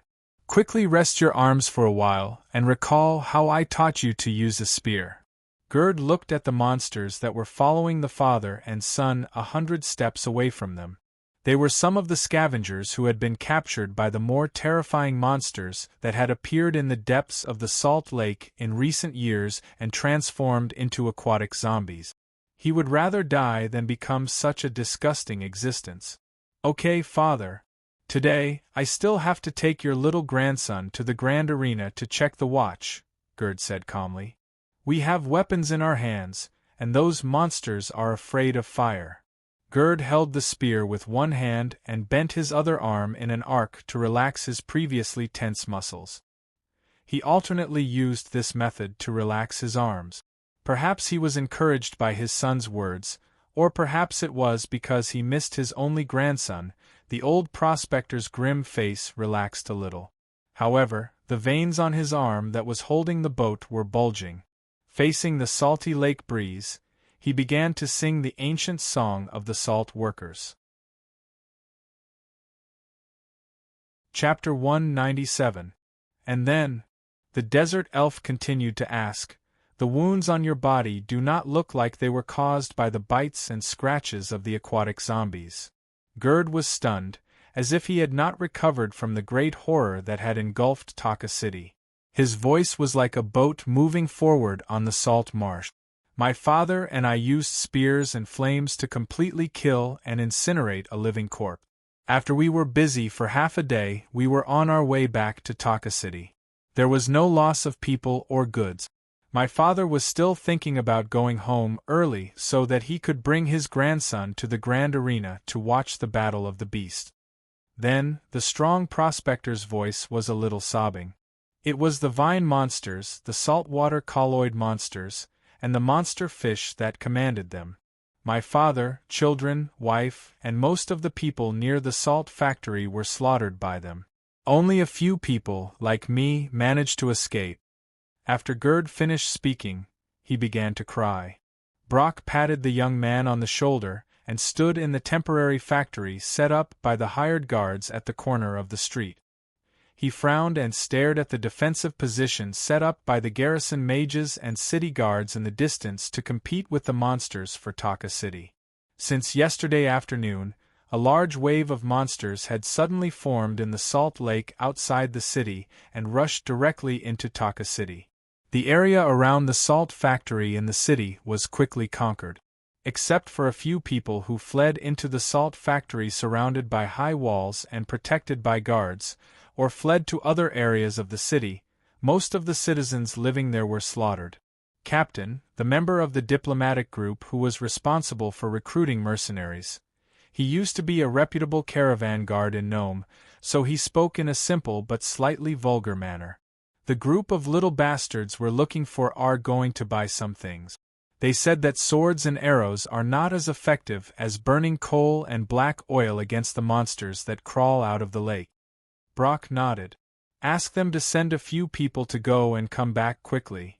Judging from the tone of the leader of the guards, he had probably already agreed to his new subordinate's suggestion. But out of respect, he came over to inform him.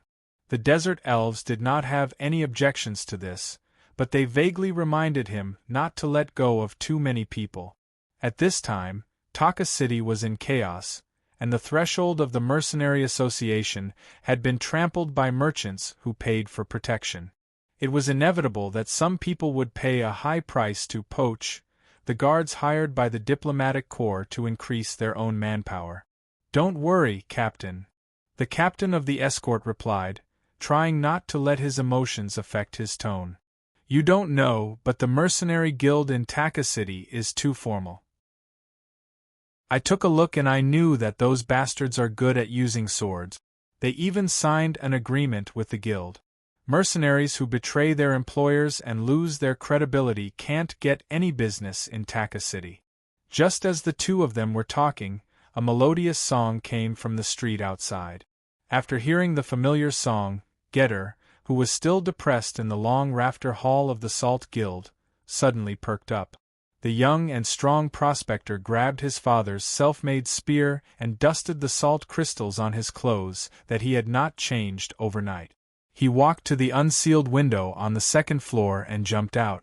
The mercenaries of the diplomatic corps did not seem to be surprised, so they did not stop Getter's action. Out of responsibility for his job, the leader of the guards who caught a glimpse of the scene quickly asked, "What's going on? Why didn't you stop that guy? It's fine if he's going to die, but what if he's a spy for those monsters?" Most of the hired warriors ignored the roar of the leader of the guards. They turned around and busied themselves with the preparation work at hand. Only a mercenary who looked a little old, the medical officer of the mercenary team, the chronicler, the clerk, and the professional in external communication, explained to his employer, the leader of the guards of the diplomatic corps, and the desert elf Brock who came to seek fame. That young man is a prospector. Of course, he can understand the song that has just been heard. It's a song that the salt workers often sing when they work. The surviving workers from yesterday spontaneously took to the streets today, ready to cooperate with the mages of Taka City and the guards to attack the monsters near the salt factory. They just want to take revenge or search for their family and friends who only have a slim chance of survival. The words of the old mercenary made the desert elf nod. The leader of the guards of the diplomatic corps, who was born in the city, was in awe. Before they came to Taka City with the diplomatic corps, they had learned from some businessmen that the people of this city were brave, but they did not expect it to be to this extent. In fact, it was not difficult to understand. There were two main reasons for this. First, the city's environment could be said to be poor. 3 generations of the Emil family had worked hard to build Salt Lake City, and at the same time, they had also created a hard-working and brave urban culture. Second, compared to other cities in Medici, Taka City, which was famous for its salt industry, was much richer. The income of salt workers could ensure adequate nutrition for future generations. Take Ged as an example. There were actually many young and strong laborers in Taka City. Citizens of the city under my rule. With the power of magic, the consul's voice resounded throughout the city. I promise you in the name of the Emil family that we will not let go of any monster that has invaded Taka City. Their sudden appearance yesterday indeed caught us off guard, but we have consolidated our position today and are ready to launch a counterattack. The mages of the garrison are ready. The city guards and the volunteers provided by the Mercenary Association are ready. The free salt workers are also sharpening their swords. We will seek justice from them. We will launch our revenge on those monsters. As Emil read the declaration of war against the monsters, from the blocks near the salt factory, a military formation surrounded by gray-robed mages began to attack the monsters' occupied area. The vines that were lying in ambush in the green areas of the blocks bore the brunt of the attack. The mages loudly announced the hiding location of the monsters, and soldiers with catapults would immediately run out from the troop. They would throw coal soaked in black oil at the enemies, while their companions would throw a few lit torches. Some black-robed mages simply did not bother with 2 people. When they saw the vines gathering, they would simply gift them with a fireball. Some of the aquatic zombies that suddenly crawled out of the houses were more difficult to deal with. They were not that difficult to deal with. These mutated zombies were also afraid of fire. It was just that in the face of monsters that used to be their friends and family, but now they had turned into man-eating monsters. Even the most hard-hearted humans found it difficult to deal with them. Something is not right, Ged, who was walking in the troops, muttered to himself. Suddenly, he felt as if a basin of boiling water was poured into his head. The young prospector could not help but anxiously shout, "The saltwater colloid monsters yesterday are gone. Everyone be careful." Yesterday, those monsters that were different from the zombies and vines had left a deep impression on him. Swords, spears, and even fire did not seem to work on the saltwater colloid monsters. When enough of them gathered, they would swarm forward and instantly capture humans, sealing them in the highly concentrated saltwater digestive fluid in their bodies. Chapter 198. Fear could easily turn into hatred. It was a natural and instinctive self-protection reaction. After being attacked by the monsters in the salt lake, all the surviving salt workers took action spontaneously. They followed the army to seek revenge on the murderers who killed their families and friends. Thanks to the spellcasters, the attack by Tuka's side was very smooth. Other than the aquatic zombies that could only be dealt with by the city guards due to emotional reasons, the small fries, such as the vine monsters and fish monsters, could be dealt with by the militia, formed by the strong salt workers. They used the self-controlled spears in their hands, the swords bought from the blacksmith shop, and the lit black oil and red-hot coal. Often, a dozen of them could deal fatal damage to the monsters. Of course, the monsters were not powerless to fight back. Many of the militia who rashly left the group were ambushed by the monsters.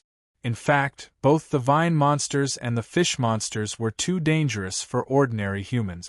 The devil fish monsters had heads that resembled broadmouths and bulging muscles, and were extremely agile. If they didn't use pole-like weapons to defend against their surprise attacks, they would charge into the formation and cause a large number of casualties with their claws and bite. Although the vine monsters, known as shamblers, were not as fast as the fish monsters, once they got close to their opponents, they would immediately be violently whipped by their thick vines. What was worse was being tied up by the vines on their bodies. Although the vine monsters looked like piles of rotten vegetables, they were actually intelligent carnivorous plants. When they tied up and tightened their prey, the thorns on the vines would inject digestive enzymes into the prey's body. The only thing that could effectively hurt them was fire. But even if the brain and sensory organs on the vine monsters' heads were burned to death, the main stem hidden inside their thick bodies could still give birth to new vine monsters. Fortunately, humans knew how to learn from their mistakes and could effectively share their experience in the face of a common enemy. The militia formed by the salt factory workers gradually abandoned their swords and began to learn how to use spears to fight against the enemy. The strong ones carried coal and black oil on their backs, while the good throwers threw coal dipped in black oil and lit short torches. Amir, who seemed to have aged a lot overnight, walked down the stairs of the consul's mansion in Taka City. He walked into the underground tomb where his ancestors were buried with the company of his family's consecrated mages. The entrance to the mausoleum was guarded by a few of Emil's grown-up sons with swords in hand. There were even more family warriors guarding the entire mansion. "I'm ready, master." Looking at the other two Emirs, the stone coffins of his ancestors, the old Emir spoke with a firm tone, "Let me take a look at the situation of the battle." The candles on the walls emitted smoke, and the damp air made the smell of burning incense thicker than usual. The light in the mausoleum was also dimmer than he remembered. Hearing the master's request, the old mage nodded his head. He took out a few pink salt crystals that were polished into a hexahedron from his sleeve and threw them into the copper basin filled with clear water. Old Emir took off his shirt and dipped his palm into the copper basin. He scooped up a handful of salty water to wipe his face and chest. The mage chanted an incantation and began to walk clockwise around the consul, who was kneeling on the ground. From time to time, he would sprinkle some colored spices on the consul's body. The spell took effect. The consul of Taka City entered a state of spirit vision by smearing the water with pink salt crystals with runes on it. It was a special prophecy spell that allowed the target to see a certain part of the future. Old Emir's eyes began to emit a pale blue light. The air he breathed turned into pale pink smoke. He felt like he was squeezed out of a ball of viscous liquid. He hesitated for a moment before turning his head to look. He was shocked. In his astral vision, the jelly-like saltwater colloid monsters were neatly stacked together. They were tightly attached to the wall of a tall ring-shaped building. It was the Grand Colosseum. He immediately realized something. He instinctively wanted to send out the signal he had agreed on with the consecrated mage so that the mage could pull him back to reality. But at that moment, a low murmur entered old Emir's ears. "I don't expect you to really understand how the liquid that can flow into the blood vessels has magical powers that can make people lose their minds and will. But I can teach you how to confuse people's minds, imprison people's senses, or improve reputation, brew glory, and even prevent death." Although old Emir sensed the malice in the unfamiliar voice,